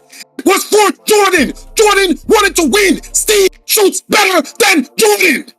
He knows that. Actually, he passed it because he knew the double team was coming. Yeah. And yes, which is the you guys just missed it. You missed what I just said. I get what you're saying. I get it. It's to save the legacy. I get it. Look. My whole point of what I was saying. Jordan could shoot over the double team, you know. He has done it 1,000 times. 1,000 times. He could shoot over the double team. But he's like, wait, why shoot over the double team when I have a guy that shoots better than me at the free throw line with no one guarding him? Duh, I'm going to pass it to him. Just like Scottie would have passed it to anybody else. That's what he would have done. But what they did was they took these two scenarios, and they said, we're going to pass the ball. Jordan passing the ball to Steve Kerr, Scottie Pippen not wanting to pass the ball to, what's his name now? Tony Kukoc. But everyone forgets the John Paxson pass from Scottie Pippen. Oh, and Horace Grant. We just completely omit that. We forgot the many times Scottie Pippen has passed the ball to B.J. Armstrong. The many times Scottie Pippen has passed the ball to Michael Jordan, Craig Hodges. The many times Scottie Pippen has passed the ball to, what's this guy's name? Hold on. It's not that I'm writing that off. I was just making the comparison of who can be the better leader when they really need to be. So that's what I'm saying. You already said Pippen apologized after that shit happened with Tony Kukoc. Okay, that's cool. I was just saying in terms of why Jordan was upset. No, Jordan cannot be upset because, okay, I'm going to say this point so we don't stick on the basketball thing too long because I didn't want this to come up again. But Jordan said it in the beginning of The Last Dance. When you watch this entire film, there are going to be a lot of people that's going to look at me and say, Jordan's an asshole. Now, I want you to psychologically look at the situation. Why would you say that, Jordan? Why would you say there are some people going to look at me like I'm a bad guy? Because Jordan himself saw it. He himself saw, shit, that was fucked up. I shouldn't have done that. Does Jordan regret it? Of course he does. He said it himself. He regretted because he said it himself in Last Dance, in true film. He's like, there are people going to look at me and say there's some shit I did that's kind of fucked up about this film. And he knew it. Now, the final point, Michael Jordan got paid $10 million for The Last Dance. No one else in the Bull franchise that was even in the film got paid. So Scottie's like, all right, you want to make some money off of us and point out our flaws? Let me write a book. Don't point out some of the GOAT's flaws. Pippen didn't denounce him as the GOAT. Pippen just said, I'm going to point out some of God's flaws. He did actually. He did actually what? He said LeBron James is the GOAT. No. Okay, let's put that into context. Pippen flam though. Pippen flam. No, he didn't. I know what you're gonna say. No, he did not say that. You people do not listen to context. When the first time they brought up this entire Scottie Pippen saying LeBron James was a GOAT, Scottie Pippen said, and I'm going to quote it so you can listen for yourself. You can listen to it. At the end of LeBron James' career, LeBron James may, M-A-Y, he said may statistically be greater than Jordan. That's what he said. Not talking about the stats, actually. So what Pippen said... I'm going to put the footage for you on this will try for us. Hold on. What Pippen said LeBron, and then later on he flammed it. No, he didn't. When he said that, hold on. Let me have the floor. His recent quote was saying, Michael Jordan. This is Pippen talking about Jordan and LeBron James. A comparison. He said Michael Jordan fucked up the game of basketball because he became the star, and because he became the star, influenced all kids to try to be the star of the team instead of playing the game of basketball, which is obviously, pass around, whatever. Just play the whole fundamentally sound game of basketball. He says LeBron is the GOAT because LeBron makes everyone else on his team better. So that he was running with that MO. This is recent, Chris. I don't know if you know. Oh, this is recent, and he did say that. And okay, watch this now. This is what I'm saying. This is what I'm saying. So, what I'm saying is this. Let's take it into context, right? It's true. Nothing Pippen is saying is a lie. Michael Jordan made Scottie Pippen better, but Pippen made the Bulls team better. Steve Kerr said that himself. Nobody went to Michael Jordan. When the team had a problem, they went to Scottie Pippen. Scottie Pippen was the only person that they could relate to for the team. They needed something. When they made a mess up, guess who came and encouraged them? Scottie Pippen. When they made a fuck up, guess who came and downtrodden them? Michael Jordan. The sad part is everyone is acting like they don't know this. This is old news. It's not new. Everyone knew Jordan did that. Everyone. So Pippen said, I understood Michael Jordan's drive to want to win, and I let Jordan use me. Jordan felt comfortable with Pippen because Jordan felt he could be hard on Pippen and Pippen would not be weak like he sees his team. So he's gonna mash Pippen into this player that he's like, you're worthy to be my number 2. And then any of this bullshit complaining, let them come to you. I don't want none of these motherfuckers coming to me. And I'm just paraphrasing. And that was smart because Michael Jordan knew what type of person he is, and he knew he wasn't the type of person that he could really be. He couldn't be that guy to rally the team he could only rally the team through his actions. He can't rally the team verbally. Scottie Pippen was that guy.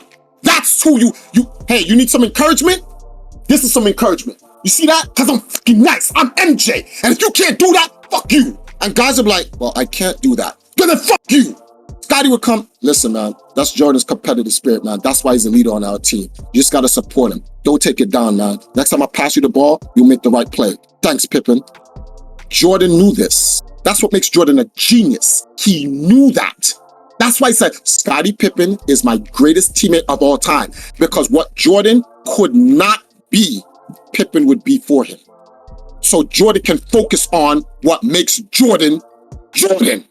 So when Pippen said, Jordan made a bunch of kids grow up realizing being the one-man god on the team, it's true. Why are you guys acting like that's not true? That's a true statement. There's a fucking commercial like Mike. If I could be like Mike, everybody wants to be like Mike. So don't sit here and act like Pippen's crazy. I'm not saying that. Y'all are being crazy about this. This is nuts. Y'all acting like Scottie's talking some crazy shit. I wanna be like Mike. Not the Bulls. Has any other NBA player ever had a whole solo shit dedicated solely to them? No. LeBron James does get the team involved. My man, when KCP yet, when KCP didn't shoot the 3-ball, LeBron came over to him, grabbed him by the head. When I pass you the ball, shoot it. I have faith in you. Shoot the ball. Jordan does not do that. You know what Jordan says? Give me the fucking ball.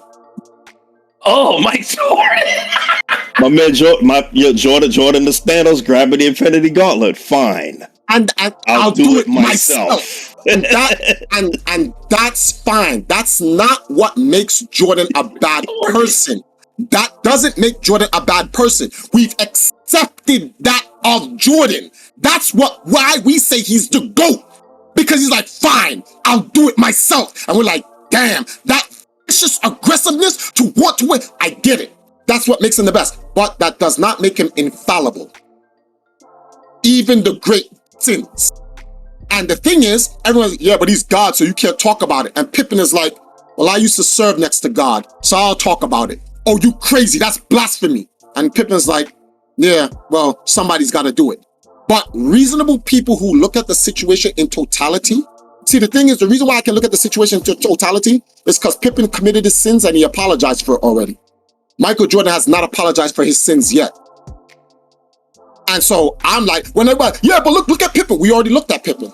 Let's look at Jordan. But it's not about Jordan. It is about Jordan. We're done with Pippen. They already threw him under the bus. In fact, if you forgot, the last dance reminds you. So they hit Pippen twice. Like, when he did it at the time, y'all shitted on him, and the last dance reminded you of what he did, and then you shitted on him again. Okay, fine. We're done with shitting on Pippen. Let us go to Jordan now. He shit on his whole team. My man exposed that some of the members on the team were doing coke.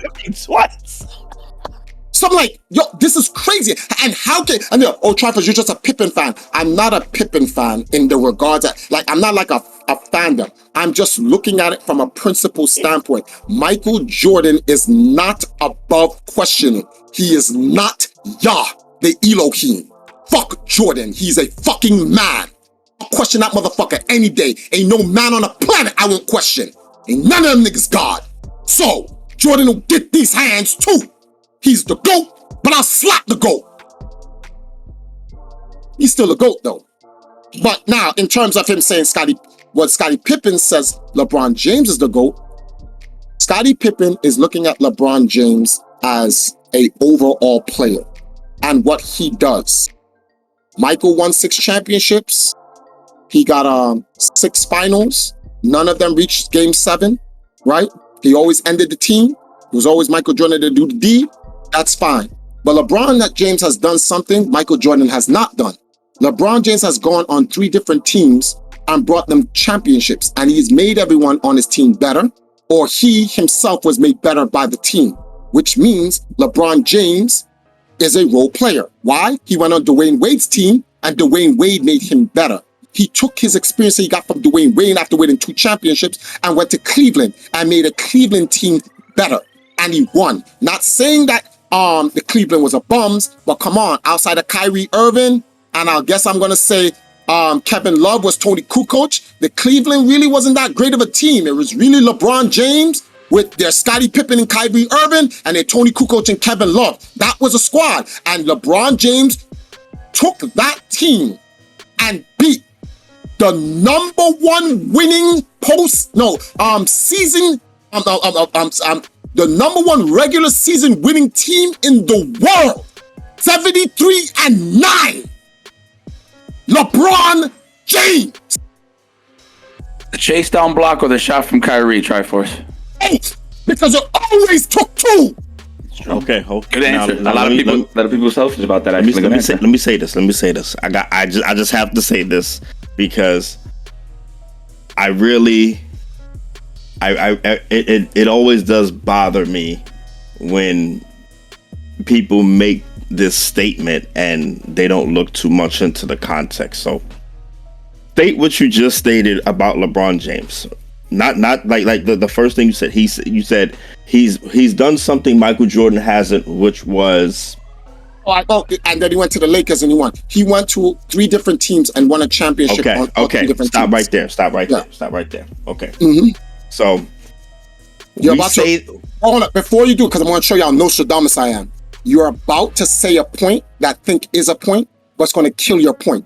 So I'm going to use the point you're going to make. I'm going to use it to kill your own point. Go on. No. Let me see if you think you know what I'm going to say. I know it's coming. Go on. What am I going to say? Look who was on his team. Look who helped him win a championship.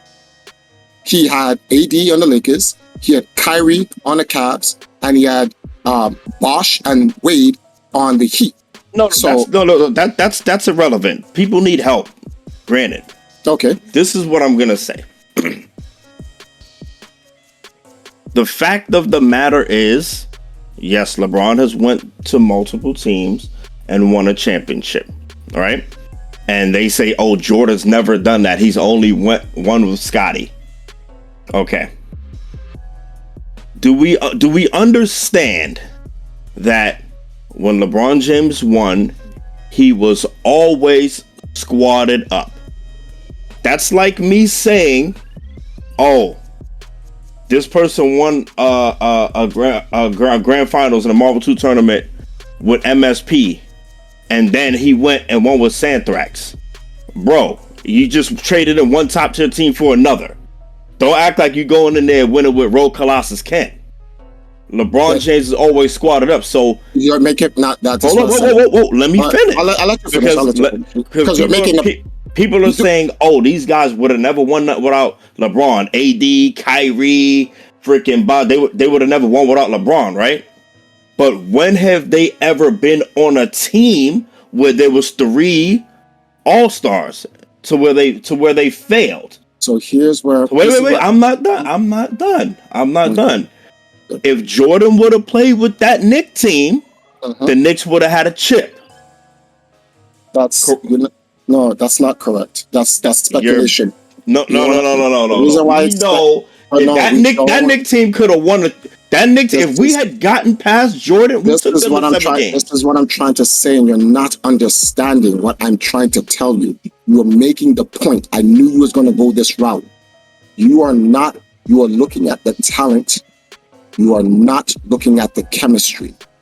When people said LeBron James won 3 championships on 3 different teams, he won 4, but he won 3 championships on 3 different teams, is because LeBron James can go on a team and chemically meld with the team. You are only looking at the ability. So what you're doing is this. You're looking at the Knicks as a team and what the Knicks can do ability-wise. And you say, if you add Jordan on it, they'll even be more godlike. That's not how it works. Jordan, Allen, if that was the case, it would have worked for Allen Iverson. It would have worked for so many prolific scorers. A prolific scorer is only going to win when he has a team that parts of the engine that surrounds the main focal point of the prolific scorer. It's the reason, okay, here's an example, right?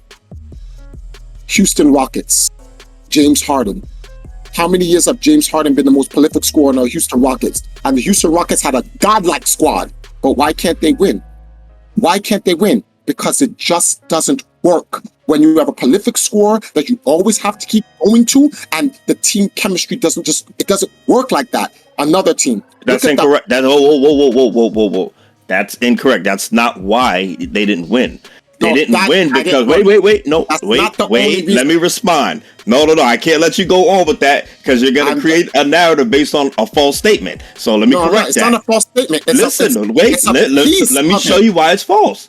Oh. They didn't win not because James Harden was a prolific scorer and they needed the piece around him. They won because James Harden was not himself in the playoffs. He turned into somebody. He shrunk. He vanished. See, the difference is other prolific scorers, they can still be themselves. James Harden was not the same James Harden when he went deep in the playoffs. And then when he did have the help with Chris Paul went down. So we don't know what would have happened there. He took that Warriors team 7 games. So we can't just speed past that. There's context and everything. Case in point. Hold on. Let me finish getting you. Case in point, Kevin Durant. Kevin Durant.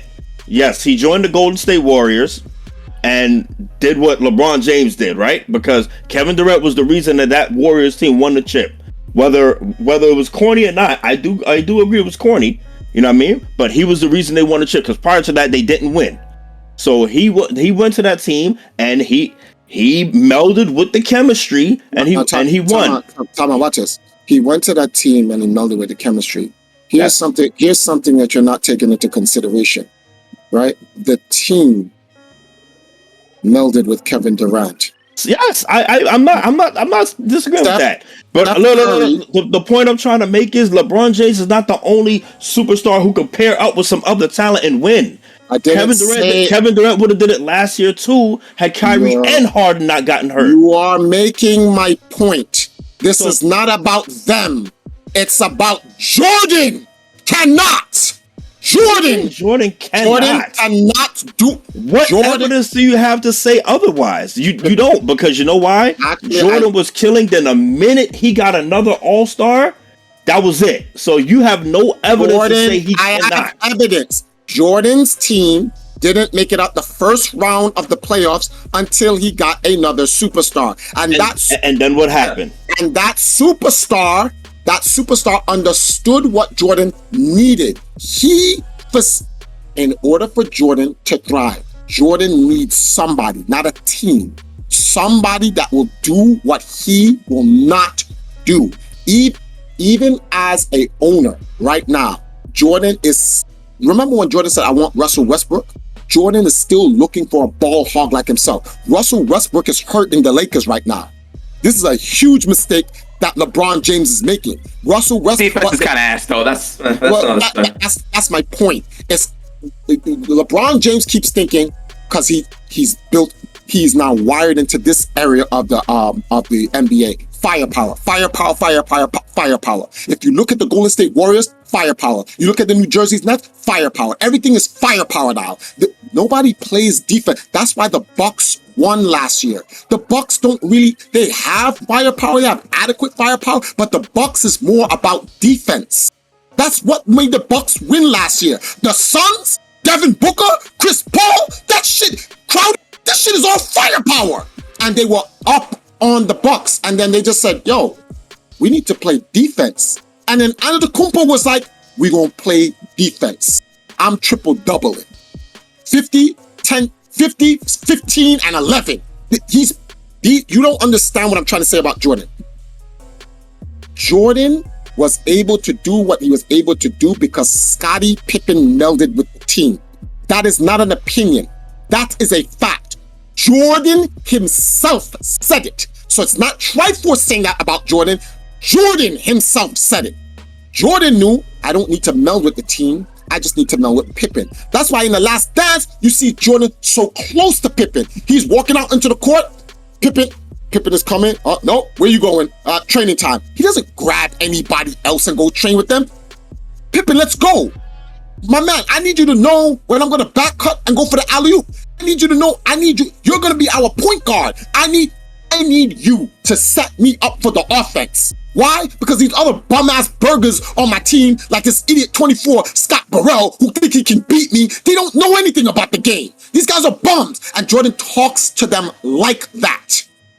Pippen, understand, he doesn't actually mean it. And I'm not going to be crass to think Jordan really means it, like when he talks down to them that way. I just think Jordan's just a rough person. He's just rough. Because he wants his guys to be as iron sharpens iron. He wants them to be meant. He comes from the era of the bad boy Pistons. He's like, yo, the Pistons made me hard like this. If y'all gonna win with me around, y'all gotta be hard too. So I'm gonna shit on all of y'all.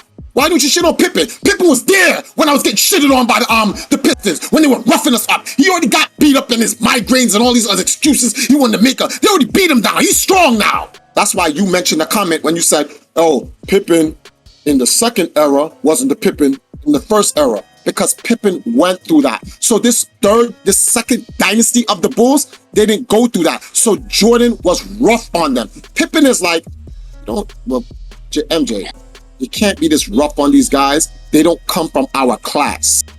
So if you're gonna be rough on them, you go talk to them. I ain't talking about shit. And like next one to come up to me, I'll punch him in their face. Yo, Steve, give me the ball. No, blah. But Triforce. But what you said is still not evidence that Jordan couldn't win with anyone else. No, that's because that attitude would not work. It does not work outside of the Chicago Bulls. That's the point I'm making. And which brings up to the next point. Why you said it wouldn't work outside of the Chicago Bulls? Because no one in the NBA wants to be a Pippen. That's not an opinion. That's a fact. Everyone used to ridicule Pippen. I ain't in Jordan's shadow. Fuck that. I don't give a fuck about no championship. I ain't being nobody's dick rider. And Pippen is false. That's false. Because if Jordan played with any of them, man, Isaiah Thomas said it. Yo, remember inside the NBA? No. Remember saying it was stop. I'm talking about if Jordan went and played on another team, they would have no choice but to submit. Let us continue. You just made my point. The fact that they have to submit is exactly why it doesn't work. You don't go into some team and say, submit to me. That doesn't work. It does work. No, it doesn't. What are you talking about? It doesn't work. It does work. Name a team it worked on. Golden State Warriors. Wait, who? Kevin Durant went on the team. He did not go on the team. Kevin Durant went on the team. He did not demand submission. They said no. Listen. The team submitted regardless. It was understood. No, it was understood that listen, okay, no, KD is going to be the man. He comes to the team, plain and simple. There's a big difference. Steph Curry allowed that to happen, which is funny. Steph Curry became Scottie Pippen. Because players can recognize. The only player that does not recognize and know how to submit in an NBA that I see is Russell Westbrook. Yeah, and that's why. But everyone else, D-Wade did it. Hold on. And what's happening to the Lakers? I know. Thank you. You've made my point. That's what would happen to Jordan. No. Yes. No, players have too much respect. Triforce. My man, yo, listen. There's a lot. They have too much respect. No, you think if Michael Jordan went to the Knicks, you think Patrick Ewing is gonna be like, no, Jordan, I'm the man on this team still? Yes. Actually, have you ever seen Patrick Ewing's interview about Jordan? No, listen. I'm gonna shut you down right now. No, you're not. Look at the Dream Team. No, all of them submitted to Jordan. No. Yes, they got to eat, but No. all of them submitted. Even Larry Bird and Magic Johnson. You are now have to say, yo, listen, there's a new champ in town. No, the NBA. Why? Okay, watch this. Why do you think Jordan didn't want Isaiah Thomas on the team? Because Isaiah, Zeke was gonna say, I don't give a fuck about Jordan. No. They don't like each other, man. It's personal, bro. For that reason. Because Scottie Pippen don't like him either. It's not. It wasn't just Jordan that didn't want him. A lot of people didn't. Scottie Pippen didn't want him either, though. I know, but they shared the same. They shared the same situation. But the point is, Jordan knew if he brought Zeke on that team, that there was going to be an imbalance in the chemistry because everyone. It had nothing to do with chemistry, Triforce. It had nothing. They did not like this man, bro. It had nothing to do with chemistry. He is a point guard. The ball has to come down through him. If he's on the court and he comes down and Jordan's on the court, Jordan is not getting that ball. Stop the bullshit. You are bullshitting. Jordan knew that. Guess who Jordan knows? Guess who Jordan knows who will give him the ball? You think? Hold on. Number one. Magic Johnson was the starting point guard on there. So Magic Johnson was in that first string. So Isaiah Thomas would have been coming off the bench. That's number one. So who said that? You don't know that. Now you're speculating. You don't know that. You don't. Magic Johnson is the starting point guard. There's no team. Yeah, Isaiah would not been over Magic. There's no team where John Stockton didn't even start over Magic Johnson. Yeah, John Stockton didn't win a championship. But John Stockton is ridiculous. That's the point I'm trying to make. If it's Magic and Zeke, Magic Johnson is going to be the guy. The point I'm trying to make is simply this. There would be a time where Jordan's on the floor with Zeke, or the coach is going to have to say, when Jordan's on the floor, Zeke, you can't be on the floor. When Zeke, you're on the floor, Jordan, you can't be on the floor. Why do all of that? When just like, look, why would we even want this nonsense going on? Let's just not have him on the team. Triforce, come on, bro. You reaching now. You reaching. No, I'm actually. You know why I'm not reaching? You know why I'm not reaching? This reminds me of that team was because of chemistry, bro. No, you reaching. No, I'm not reaching. This is the shit I'm talking about. This shit also permeates through gaming, especially the fighting game community. You guys do the shit in the fighting game community as well. You guys sit here and act like the fact that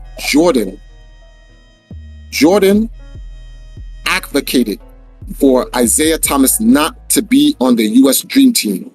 If that was not Jordan that did that, whoever else would have done that said that is a fucked up thing to do. But Jordan did it, and it's not.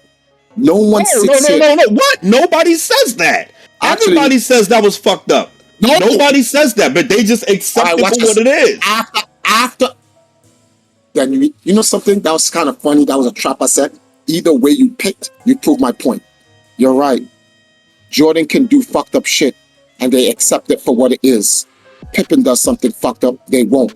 You've made my point about the double standards. That's why I said everyone's full of shit. You literally just made my point. But we weren't.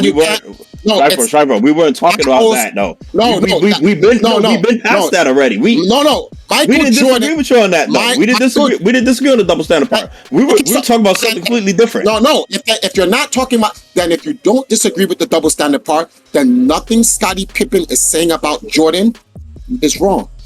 If he was lying, that'd be something different. Then Pippen, don't lie on him now. Nothing Pippen is saying about Jordan is wrong. It is not a lie. And if it is not a lie, it is not wrong. So everyone just needs to, all they have to do is say, yeah, Pippen, yeah, Jordan did do that, but it's Jordan. If they did that, then okay, I wouldn't even argue with that. I'm like, all right, it is what it is. But when you sit there and act like Jordan does no wrong, and Pippen atoned for his sins, yet people are shitting on Pippen. This is the double standard. This issue is about society and society's double standards to things. How they allow one set of people to do A and another set of people to do B. It's like I'm not even going to bring that up because that's going to bring up a whole. Triforce, that's true. But Jordan, his downfalls are publicly recognized, and he does get ridiculed for that. So, no, he doesn't. He does. Stop that. Wait. Nobody in the NBA ridicules Jordan. No, Jordan is known as he's known as being too tough on his teammates, beating out his teammates. He's known for his gambling problems. You know so far. First of all, his gambling problems is an outside thing. That does not count for nothing. That does not. You're talking about just in basketball. And I'm not going to judge a man as a person. Like I don't know his personal life. They judge him on that. Why do you think they? The consensus is this. The consensus is off the court. LeBron James is way better than Jordan off the court. So that Jordan is ridiculed for his downfalls.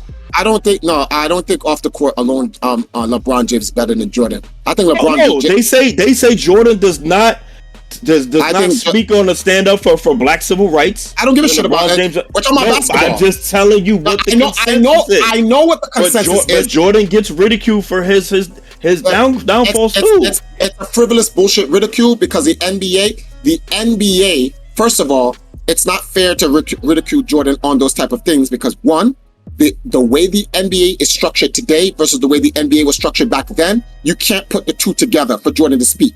Remember, Craig Hodges used to speak on a lot of black civil rights issues and whatever, and they removed him from joining the Chicago Bulls, going to the White House before they just got rid of him because of his social political stance and the fact that he was Muslim. So the NBA was a lot of racist shit going on in the NBA and whatever. Jordan was too big to get caught up in that. Now the NBA is more socially connected to the world. So LeBron James has that freedom to speak out a little bit more than what Michael Jordan did. So don't give me that nonsense. So I'm not going to give Jordan no negative press on that standpoint. It was a different time. That's like you can't just compare them. There's two different things. But they do. But they do it. But guess what? Not to the level where they wipe away and diminish his career like what they're doing Scottie Pippen for telling the truth. I could understand if Scottie Pippen was lying. He's like, he made a documentary about me and my team, and he shitted on us in the documentary. We took it on the chin. I'm gonna write a book.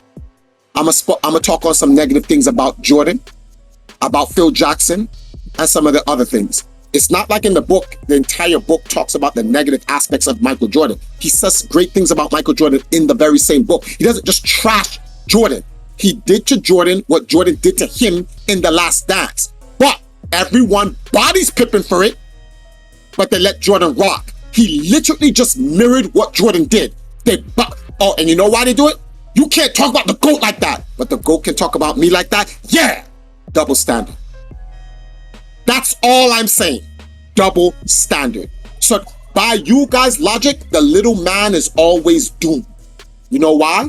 If you're bigger than him, the little man cannot defend himself. The little man is not allowed to defend himself because you're the big man. That's bullshit. That's how tyranny is created. When governments become bigger than the people and they tell the people what to do and the people can't say anything because they're beneath the government. How dare you speak against the president? Fuck that nigga. Sorry. Blurp that out. He's no one but he is not God. You can speak on it. especially if what you're saying is true. Does that take away from Jordan being the GOAT? No. But we need to know some of the shit Jordan did. And if Jordan wants to talk about the Coke crew, I think that was like the worst thing he did. Outside of Pippen. That was just crazy. That was bad. That was bad. That was literally disgusting. That was bad. When Jordan did that, I was like, now you know I'm a Scottie Pippen fan, but I was like, I will never take away respect from Jordan because he's the man. When Jordan did it, I was like, come on, Jordan, why are you... People don't understand causality, action, reaction. What Scottie Pippen is doing is a reaction. It is everything that is happening now about the Bulls dynasty is Jordan's fault. He started it. Everyone lived in this shadow, fake fantasy world about the Bulls, and Pippen even said it in his book. I can't believe I was so naive to fall for the narrative that he was like my brother and my best friend. He said I lied to myself. Like us all, we all lie to ourselves. They're like brothers. Remember the game before the Last Dance? I think it was against the Golden State. Jordan was up in the stands. He was sitting there. Pippen came in, and the NBA camera crew said, "Oh look, Scottie Pippen, Michael Jordan." They hugged each other. That same year, Pippen went out to Michael Jordan's basketball camp, and it was Michael Jordan, Scottie Pippen together for the first time in like over 10 years. And everyone was like, "Oh, the brothers got together." We all love that fantasy. Jordan destroyed that. Why? Why did he do it? Because Scottie Pippen said, because he wanted to undermine LeBron James' championship. And that is the truth. The Last Dance could have waited to the following year. Jordan's like, get it out now. Why? LeBron's going to win this championship. You people like, oh, come on, don't you really? Yeah. I don't know, man. That's a reach, man. That's not a reach. That's a reach, bro. That's not a reach. You know why? Jordan and Space Jam with the reach. No, that's a reach, bro. You want to know why? You want to know why? Here's why. The Last Dance was brought up in the NBA playoffs. Why wasn't it mentioned that the Last Dance will be out by the, when something's new, the Matrix is coming out, right? Matrix comes out December on Christmas. You know when they started promoting that? In the summer. Every movie, every feature, every premiere gets a launch date, and you're known before it. Scottie Pippen's book was coming out. You were told about the book before it came out. You had some insight on the book before it came out. Last Dance just popped up. Where did this come from? Last Dance, about the Bulls dynasty. Wow, during the time when LeBron's winning his 4th championship? Kind of weird. There was no nothing. You mean to tell me Michael Jordan's dynasty is dynasty documentary is coming out, and you don't warn the NBA community 6 months in advance, 3 months in advance, 2 months in advance? You warn them in the NBA playoffs the same month? This is what we're doing? Is this what we're doing? Is this what we're doing? And if anyone would have insight on that, Scottie Pippen would. If anybody knows Michael Jordan as a competitor, Scottie Pippen would. So when Pippen says that, I'll consider it. Doesn't necessarily mean I'm not going to sit there and say, yeah, Pippen is 100%, right? But as a man who played with him for over a decade, 15 years, and won 6 championships with him, I think he would know a little bit about Jordan to kind of know what was the motive behind putting that video out randomly when James was winning his 4th championship. Because remember, when that documentary came out and James won his 4th championship, what was the NBA talking about? The entire playoffs, the entire post-playoffs to the next year. What were they all talking about? Did LeBron James finally get to the GOAT table with Michael Jordan?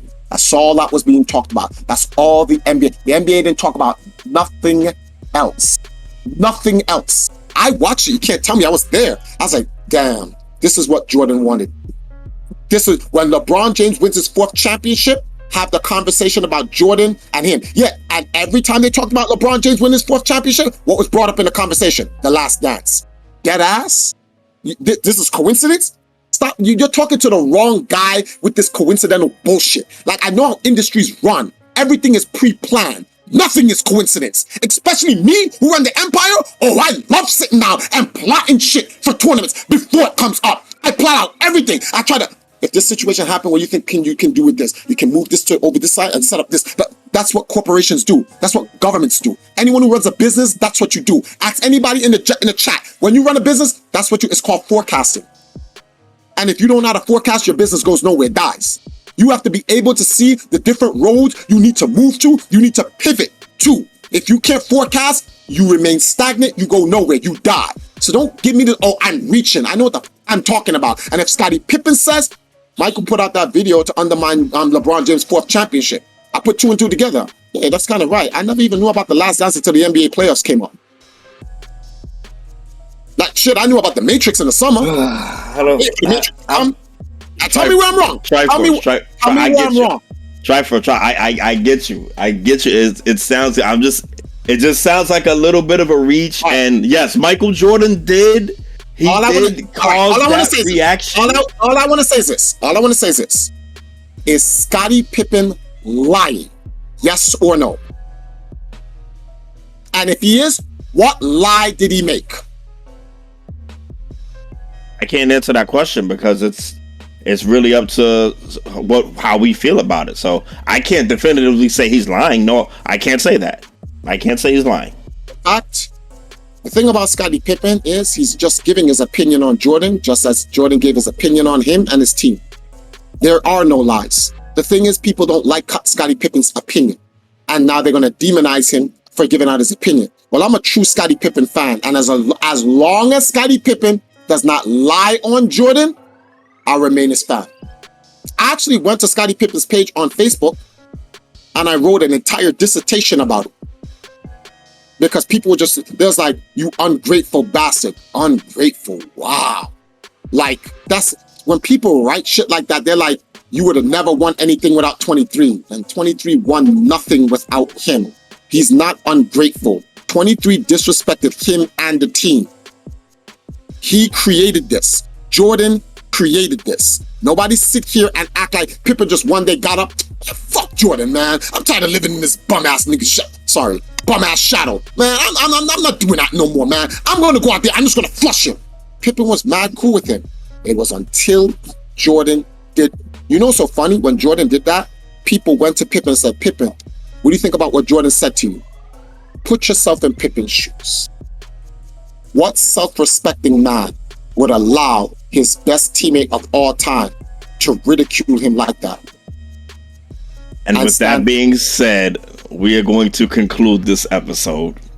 Yes, we did go off on a tangent, as we do when we start talking about Pippen and Jordan. And I mean, but oh, and Shazam, just like that. Right on time. Let's get him back in here. Let's get him back in here so we can conclude. Proper send off. Nah, that's man.